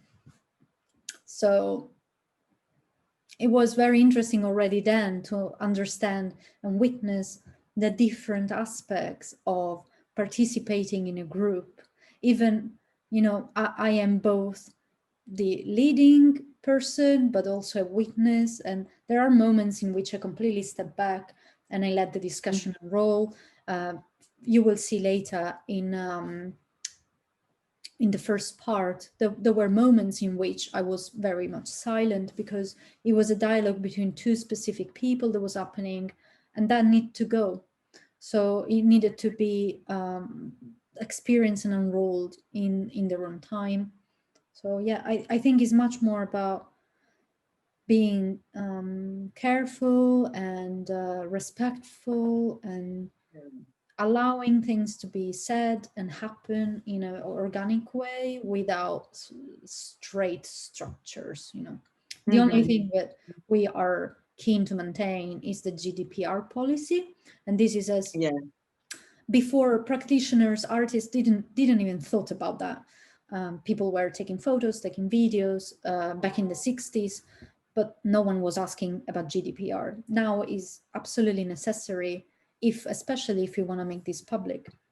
So in general, so that you know as well, if within the course of a conversation, the window is recorded, someone said something very personal, later on, we can always edit the video and cut that out.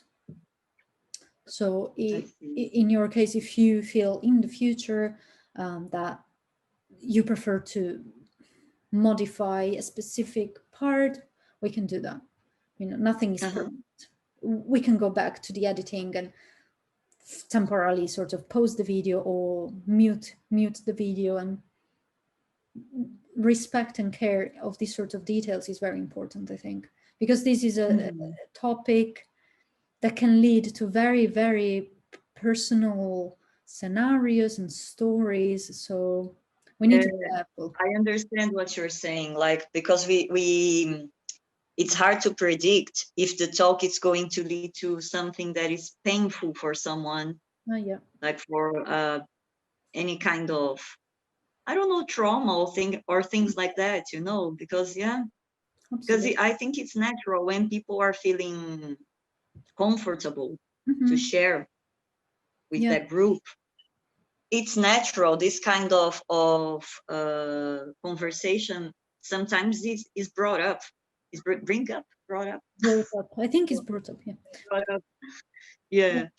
So I get, I know what you mean. Maybe the person feels comfortable in doing so at that time, and then, oh my God, no, I think I prefer just you guys to know about it. I understand what you're saying. Yeah, definitely. And things can be, for example, say that the argument is very relevant and brings some excellent points to the surface, but maybe the speaker is it doesn't want, he or she or the person doesn't feel comfortable, but the argument is so important. So that section could be, say, I change, so there is no people, there is just the Wombenhood logo, and we've got subtitles or the text running with not even the name of the person. It could be person A, person B, person C, or just because the register will be there. I get your point. For people not necessarily to be like to have a face there, but for the register to be there. Sorry, I could move out. No, absolutely. So I think this is absolutely important to maintain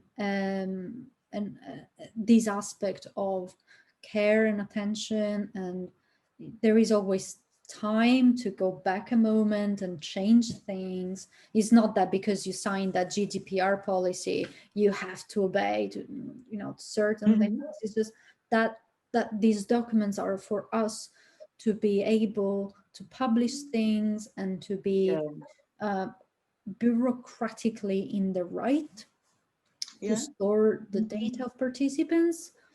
So we want to be sure that we are within the boundaries of the law and all of that. But we are humans. I know, I understand. First of all, there is a lot of admin around these projects. Believe me, it's just,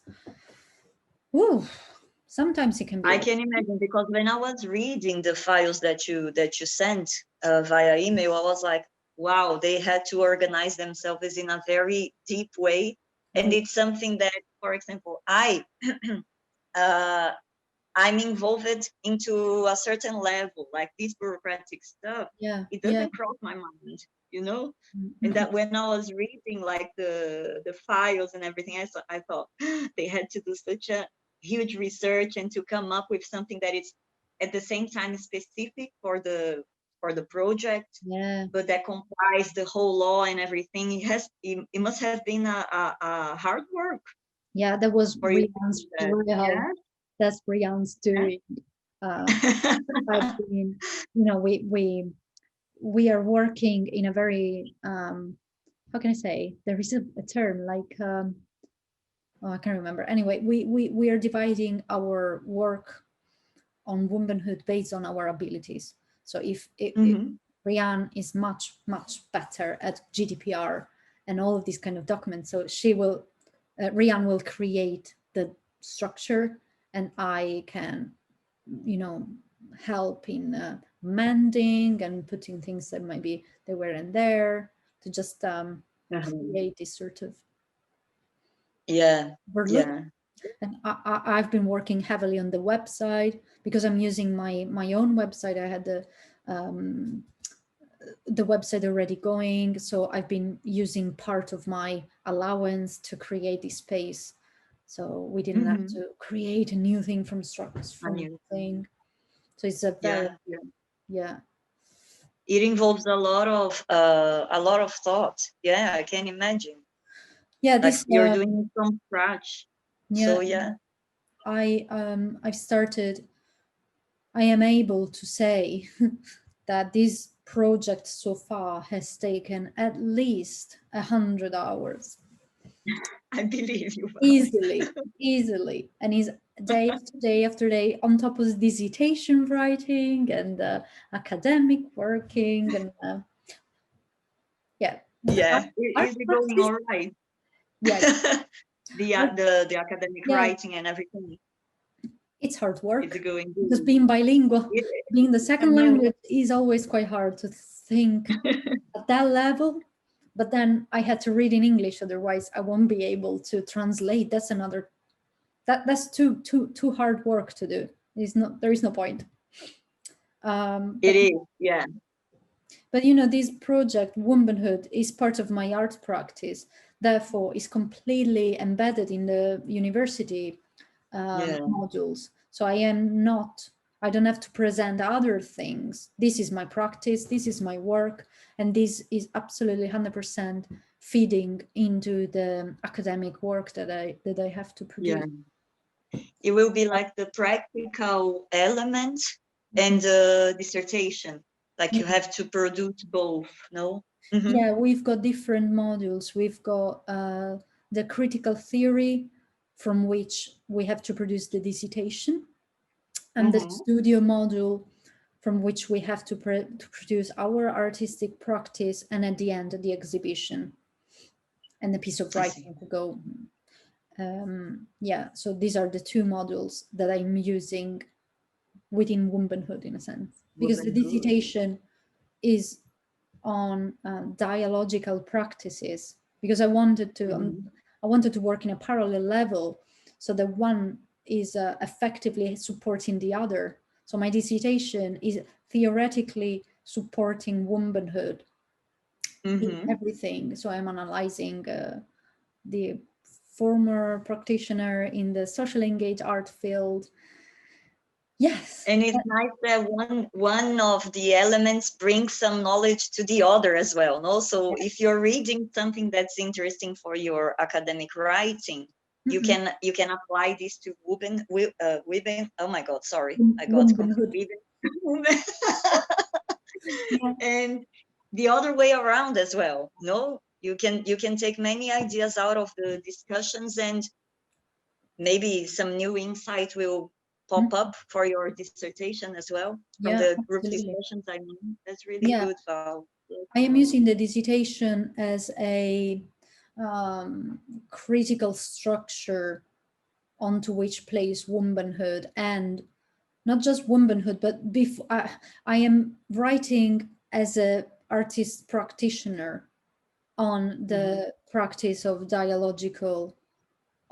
So the dissertation is written under my art practitioner sort of level. Oh, Letitia, there is another person that joined. Let's say well, hello. Hi, Letitia. Hi. Oh, I think you're muted. Yeah. Hi. Good afternoon. Hello. How are you? I'm okay, thank you. Yes, a bit late, but I just had a chance to pop in for a few minutes. So Yeah, absolutely. Yeah, we've got an hour more to go. So, nice. I don't think the two of you know each other. Well, that's Galaxy A51 according to her screen. Nice to meet you, Letitia. I'm Adriana. Adriana, nice to meet you. Yeah. Nice to meet you too.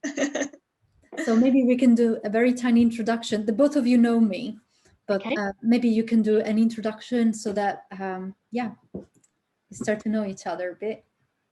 Okay. Do you want to start, Adrienne? Yeah, I can start. No worries. Well, I'm Brazilian, but I live in the UK, and I have met Val. I think it was 3 years ago. No, Val. In the 2015. project that we did. Yeah.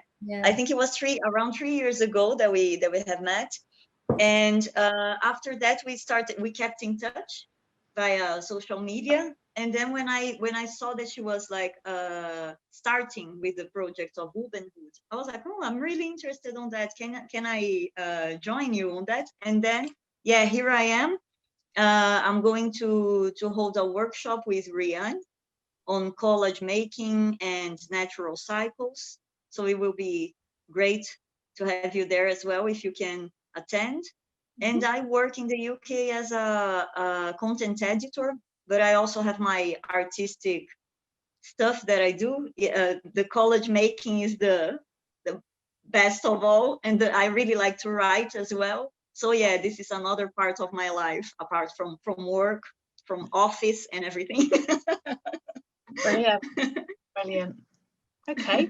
Well, I'm Letitia. I met Valeria at what was it? It was the artists gathering, was it? It was the one with the, which one? I've attended so many. Was it with the New Cities?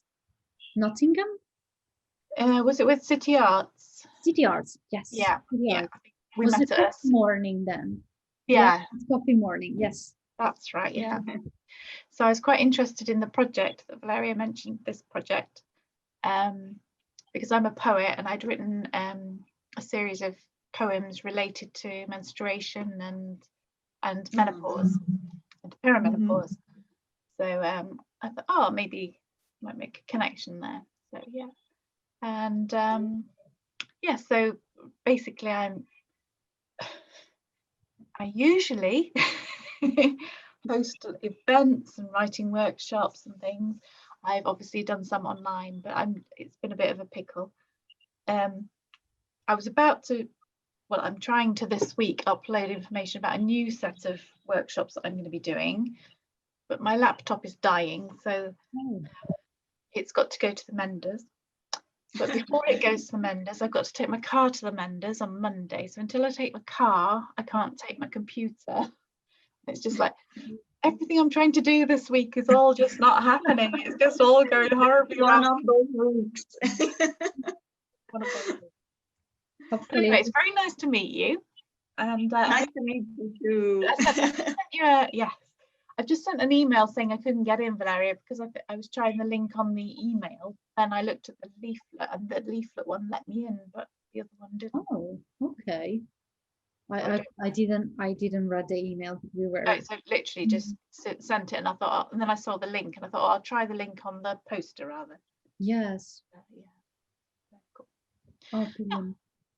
So how's it gone? Have you had a few people dropping in today, that your core group? And yes, we had a few people coming. I think in total we were maybe 5 altogether. It was quite nice. We had the first morning meeting in the morning where it was just an introductory meeting, and then we had a little workshop in the afternoon.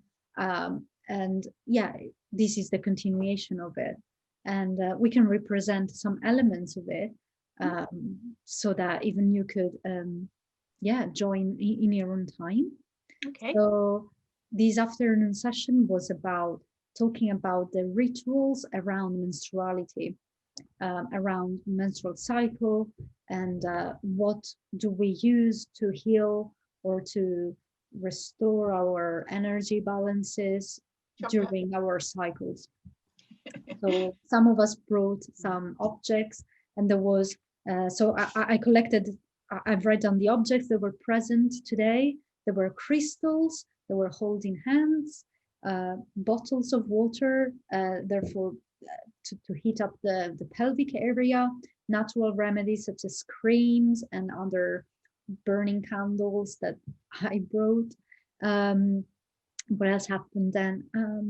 Yeah, generally the most prominent element has been water and heat, as the one that all of us have been using in the moments of most discomfort. And then we look a little bit at the regularity of our patterns as individuals, and that was quite interesting to see how regular our cycles are. Regular or irregular? I didn't quite catch that. Regular. In a Regular. sense. Yeah, the patterns are repeating quite regularly for the majority of us, I think. I don't know if you have read the PDF, the introductory PDF of the workshop today, that basically said that. Very briefly, because I've been. Yeah, no, don't worry. I understand the situation is chaotic. We were inviting people to bring along objects that were useful in their cyclical, in their cycles, to present and discuss with the group. I don't know if you have some with you. I don't, but what I would have brought, when I had quite a lot of PMS issues, and I kept a log for a few months at a time over several years, so not regularly every time, but tried to put them with quite a detailed tick sheet on it. I have no idea where it is. I would say I'd look it out for you, but I've absolutely no idea where it is. Absolutely. So it had things like, do you have headache, stomach cramps? Are you feeling anxious? Are you feeling tired? Are you fatigued? Are you angry? It had quite a lot of things like that. And yeah, that was really interesting, because it was through doing that I actually got that, because when I was I've got a very noisy chair. I do apologise. The arms are just broken, and it's like, oh no, it won't sit still when you're talking to me. Yeah, so when I was at university, as undergrad the first time, I was seeing a guy that he was a rubbish and really bad person to have gone out with, but the one useful thing was that he said, oh, you've got 2 periods, you have 2 lots of PMT a month, that's not real, I don't know what's wrong with you. So he was, but he suggested that I went to the it was called PMT then, PMT clinic, and they gave me this tick sheet to keep a log, and that was actually really, really useful, because although he was not useful, that was useful, because I did find that on egg day, the world was rubbish. Nobody could do anything right. I don't know why they even bothered the rest of the world, because I was clearly right and the rest of the world was totally wrong on that one day a month, every month. And then I was fine for a few days, and then the mountains out of molehills idea sort of built up in the week before period, and I get cold sores. I always got a cold sore every month. So yeah, so the thing that I probably would have used most would be cold sore cream. Every month I got that. So yeah, so egg day, the world was rubbish. Then it was fine. And then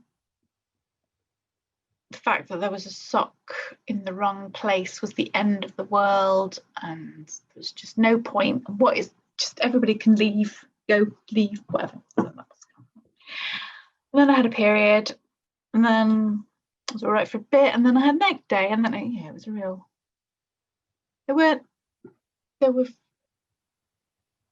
My cycle was not that regular, but it was fairly 30-day-ish. But I used to have about 10 a year, not a month, 10 a year. Occasionally I'd have like 2 fairly close together, but yeah, so there was more not normal time than normal. The normal and the not normal were quite equally balanced. So it wasn't just a couple of days a month that I was affected. Yeah, so my coping strategies, once I learned that, when I learned that egg day wasn't necessarily that everybody was an idiot, it was just egg day. They probably were idiots, but you know, it's not really the point. Actually, when I went to see a counsellor about various things a bit later on, and she said, maybe egg day is actually your honest day, when you don't put all the filters in of making allowances for people. Maybe they are all idiots. That's really interesting. So that was quite interesting. It is. This reminds me of something. Like I have already listened a couple of times people saying, "Ah, no, when we are in our period, we get like, of course, dramatic and things like that, but that things get a bit more, a bit bigger than they are." And I was like, I'm not sure if it's like that or if we just feel with more intensity what is not right inside ourselves. It's like the things scream in a louder way for us to address them, I think. So I was like, no, it's not that they get worse. Maybe they are just making a bit more noise for me to, as you said, like your honest day. It's okay. Sometimes we need to unleash, our feelings. I understand. Yeah. And I was like, no, maybe I should look at this through another perspective. Like, let me pay a closer attention to it, because I will not think about it as, no, I'm being dramatic or something like that. I will see, let me see if this thing inside myself is all right, or if I need to work a bit on it. So yeah, I understand what you're saying, Leticia. What we've discussed now reminded me of a book I am reading, which I've been recommended by Rhianne, and is Period Power. And the writer really explained the bodily function of the womb, as well as the hormones and what they do. And then she writes about the cyclical routine of our bodies, and she refers to them as with the seasons, and each season has got specific set of, it triggers specific hormones, therefore emotional status. I still didn't arrive at that. I'm sorry, there is something technical issue. I still didn't arrive at that chapter there, but I know it from Rhianne, and I think that could be an interesting resource to have in general, to just empower with knowledge, really. And I also do use my logging details for sort of so every day I record my temperature and all the physical and emotional stages that I go through, if they're particularly present, so that I can really understand my fertility and ovulation time, ovulation days, and this is through a phone app that I use. So I don't. We didn't have mobile phones when I was doing. I know, and this is. We had paper. That's why I can't tell you where it is. But this methodology of looking at the actual rhythm of our bodies through, writing down what's going on a daily basis, that this is exactly resembling what I am doing here. So I think that this is very important, and it's something not everyone does, and I think this could be used in a sense, since menstruals start their menstruation period, their menstrual cycles as a habit, like logging all the details you have, so that you've got a very nice and healthy record of your cycles from maybe day one. If you're well, I can see that the question of who's going to access that data and how are they going to use it, are they going to target you with certain adverts on certain days because they know it's your vulnerable day, that you're more likely to feel rubbish about yourself and go and buy things that make you feel better? Or this phone app, it doesn't give me any input of the nature. It works on algorithms that are simply, so for the first 3 months of you using the app, you are not given any information. Basically, they are just logging the data, meaning you take your basal temperature with a thermometer in the morning, you log that in, and this is it. Then you log when you've got your period in the first day and all the days of physical menstruation, and this is it. And after that, you can add other physical symptoms like headaches, migraines, cramps. And the only thing that they do, they send every week or so an email about medical education on a specific symptom, like dysmenorrhea, or today I received one about the hyperthyroidism. So they're very information based on medical facts, and there is no advertising coming around. Nothing of that nature. For that specific app at the moment. Yeah. This is the only one I've used. I cannot speak for others, but I thought even on a very personal level, in our own calendars, it doesn't have to be through an app, but it could be a nice way to logging and understanding your body functions and what happened, and if those actions or emotional status they repeat within the course of a month or a year. It's just understanding the body and how it functions naturally. Of course, we've been talking today about taking the pill, and that many people use the pill in the very early ages without knowing what was going to happen to their bodies, and that it was effectively faking the period, that it was silencing what later on have become issues of endometriosis, of polycystic ovaric syndrome.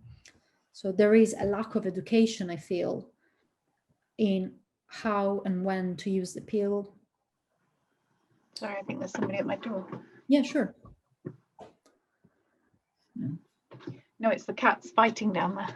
All right. They're fighting at the cat flaps, one side and one the other side. Brilliant. So yeah, this is an interesting. Do you, Adriana, do you also log in your cycles?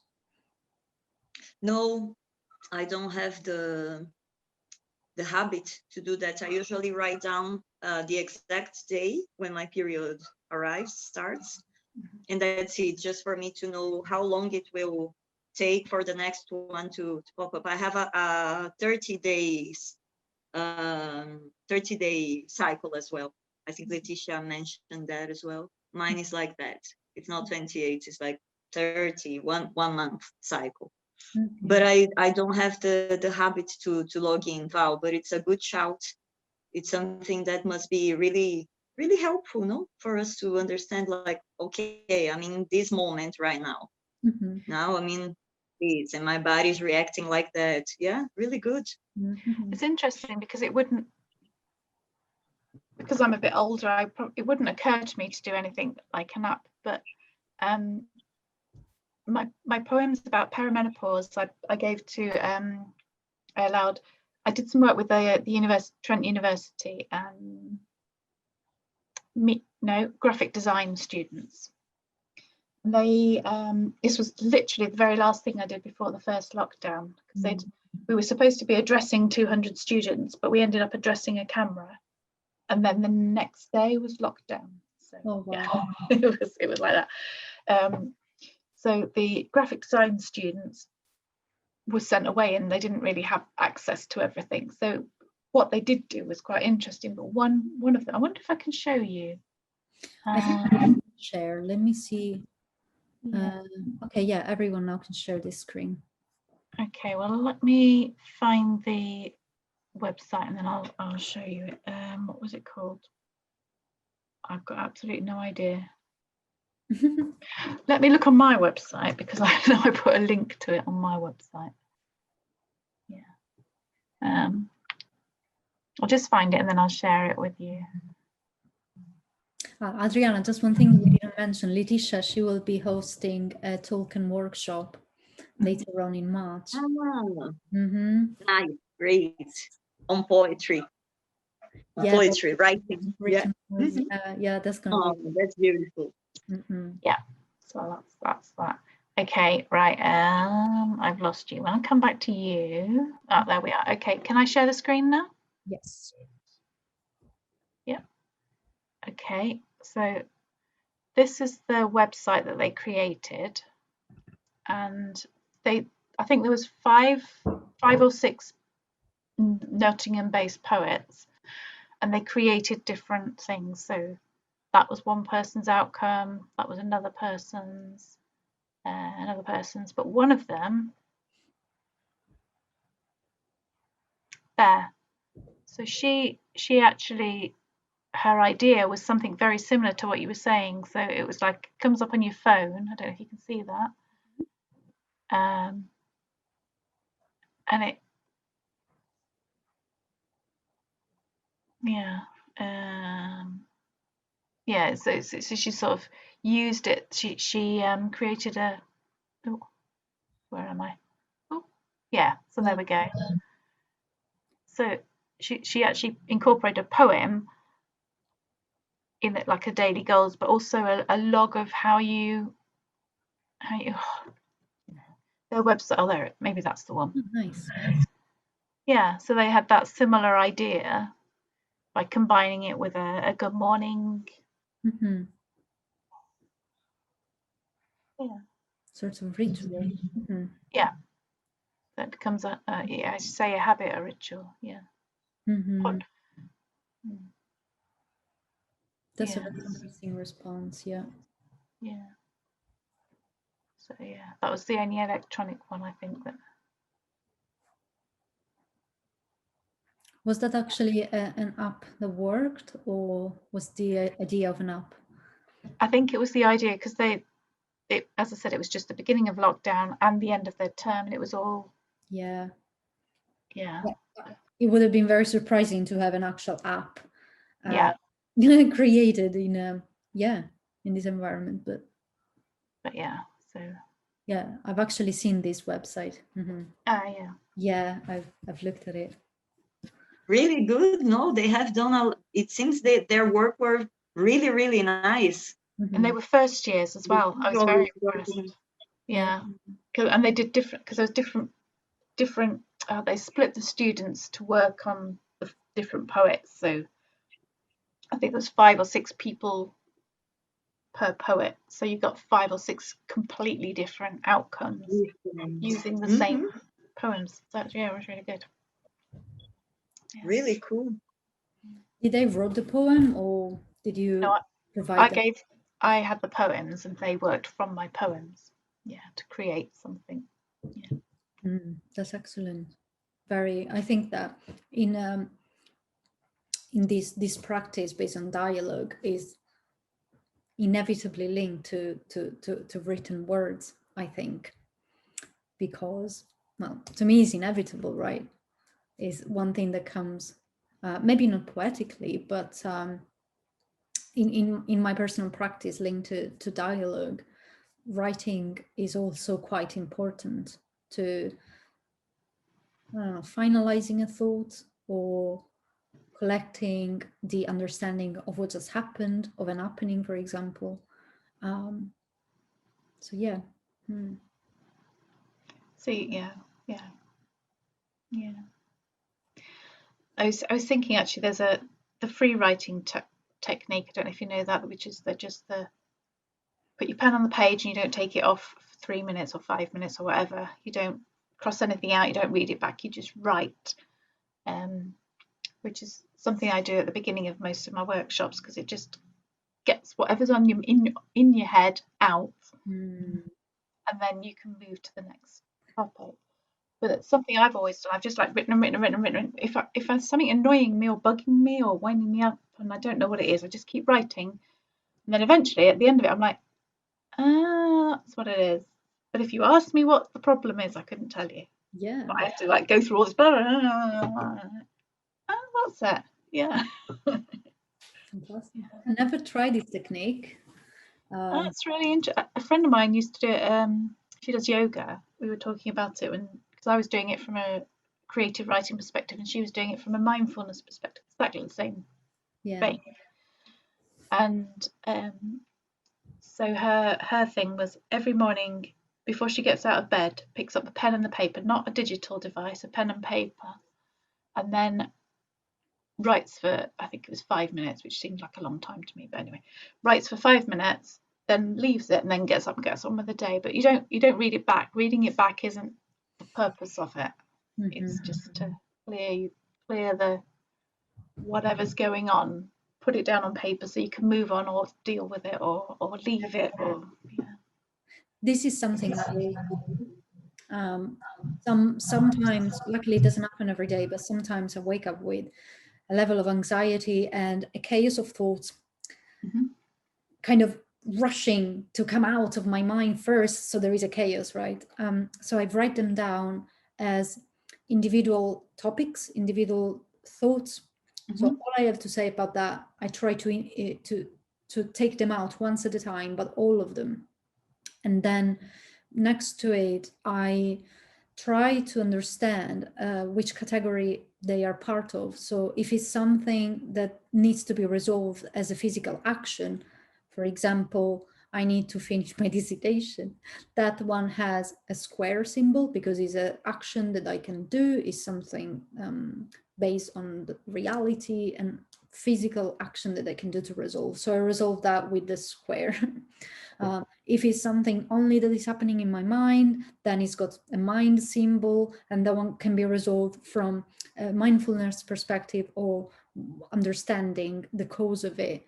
So I try to give symbols to these words, and somehow they acquire much more clear meaning if at the end of the page I've got these symbols that I can say, all right, this is actually happening in reality, or is to do with problems with money, or it's just a thought based on thoughts. So it's much easier to break it down in this way. do you use any of those sort of techniques, Rhianne? Well, I think for me, it's the manual, the practical stuff that usually makes me calm down. To wash some dishes, to sweep the floor, do things like that. They bring me back to reality. I was listening to Val and thinking, oh, this is a very good idea. But I thought maybe I should try it. So, because everything inside me is so mixed up, sometimes I feel it's a very hard time I have in separating. Okay, this is something my mind is creating. This is something that I can sort out in a practical way. This is something that, okay, I'm gonna take it to therapy. Let's see what we can do there. It's everything is so mixed up inside myself that I usually sort it out. Either creating, if I'm feeling too anxious, I usually sit down and say, okay, let me make a collage, because it always tell me something when I finish making the collage. I look at it and I say, okay, something was organized inside myself, and sometimes I can understand what was a bit messy. Some other times I can't, but it's fine because it was organically organized just by making the collage. Or sometimes I do the practical stuff that I had mentioned, like usually activities linked to home, washing dishes, sweeping the floor, washing clothes, things like that, just to bring me back to reality, to the physical world, So yeah, it's similar to what you both were saying. I think it's just the way we see it's different. As I was saying, like I feel a bit messy inside, so it would be a bit hard for me to split things and say, okay, this is, but it's so admirable from my perspective to be able to do that. Yeah, maybe I will try it, Val, and I will let you know how it goes. Very nice. Yeah. It's interesting. So I saw a therapist. I didn't say so. I had a telephone therapy session a couple of times, which was really weird because I'd only ever had face-to-face, but it was like on the telephone. And because it was on the telephone, it was a completely different experience. But they did say, just write down the things on a big sheet, one single sheet of paper, write everything down. But write them, if they're really big, write them big. If it's like in your head, it's like, this is a huge thing, write it big. And if it's just the thing, just write it. So it was kind of like a visual thing like that. And then after that, it was okay. Then circle, I think it's circle 3, the 3 most important ones, or the 3 biggest ones, and then look at them and see what you can do with them. And then the next time we went back and we did the same thing. And it's interesting how the really big things sometimes actually became quite small, and they weren't the things that needed dealing with right now. It's just they were at the front of your head, like you say, with all the chaos and the fighting to get out. Yeah, they got out first. I think I would write everything in a big way. Yeah. It's really cool as well, Letitia. I'm going to try out these practices that you both mentioned. Really good. It's interesting because different things work for different people, like you say. I mean, I know the washing up and things like that really work for other people, because it's the doing. If you're doing a thing, your mind can sort the stuff out, can't it? Because you're doing the washing up, but you're not really thinking about the washing up. Your mind is settling things in the background. Yeah. And I think in my case, it's more of a mind thing, as you were saying, because I think my thoughts, they can become really, really big, you know, and then I say, again, calm down, just do something practical and you will get back to reality, let's say like that. Otherwise, I can feel a bit lost in my mind, you know. We have an expression, making a mountain out of a molehill. So, you know, a molehill, little creatures make a small thing, and you're making them. So that's exactly that. With a different perspective, and maybe they are molehills. Exactly. And I usually take things to therapy as well. And when it works out, it's like, okay, that's great. I was really doing a mountain out of a molehill. Is that what you say? Mountain out of a molehill. Yeah, that's great. Yeah. You know, I think that the making process through the knickers, this wish to do exactly that, to keep the mind away from, I don't know, maybe the chaos of the day, and in a sense, placing responses on these in a very, in the way that most fits the individual that is working on the knickers. Yeah, exactly. I think I'm going to have to go because I need to go and get my washing in, because it's absolutely it's gonna raining. Thank you so much for joining in very so briefly. We are going to upload everything on the website shortly after. Yeah.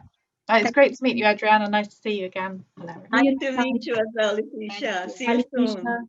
Okay, see you again. Bye-bye. Bye. Oh, that was a nice really good. It was a surprise, no, that she popped in. Because I didn't check the emails for quite a long time now. I didn't see that. But this is exactly how I envision this to be. You know, people can join for a little while and then they have to go out for, you know, life is going on. Exactly, Val. But so good. Yeah, this is the environment I really really hope to create. Within. It's already happening. It's already happening. Yeah, I think so. The conversation travels very, very fast, I think. And it's something that we are used to do as human beings, in a sense. I thought that I had, I don't know when I thought this the first time, but I remember quite young, maybe 16 years old or something. I thought that writing as well as speaking is the really only human creation, the really only human make thing, because we use materials that are somewhere around us, but words and writing is something that comes inherently from the human. It's not taken from other venues of life or mountains or water. It comes from us. So in a sense, this is a very, very strong, I don't know how to, you know, this is just this thought. It's very strong. as a form of Yeah, expression, right? I agree, because I think the level of subjectivity is Yeah. not so, it is there, the subjectivity, of course, but it's something that is more straightforward. Mhm. I don't know if I'm making sense, but I think it works like that, at least for me, like words. But it's really subjective at the same time, isn't it? Well, I'm thinking here, yeah.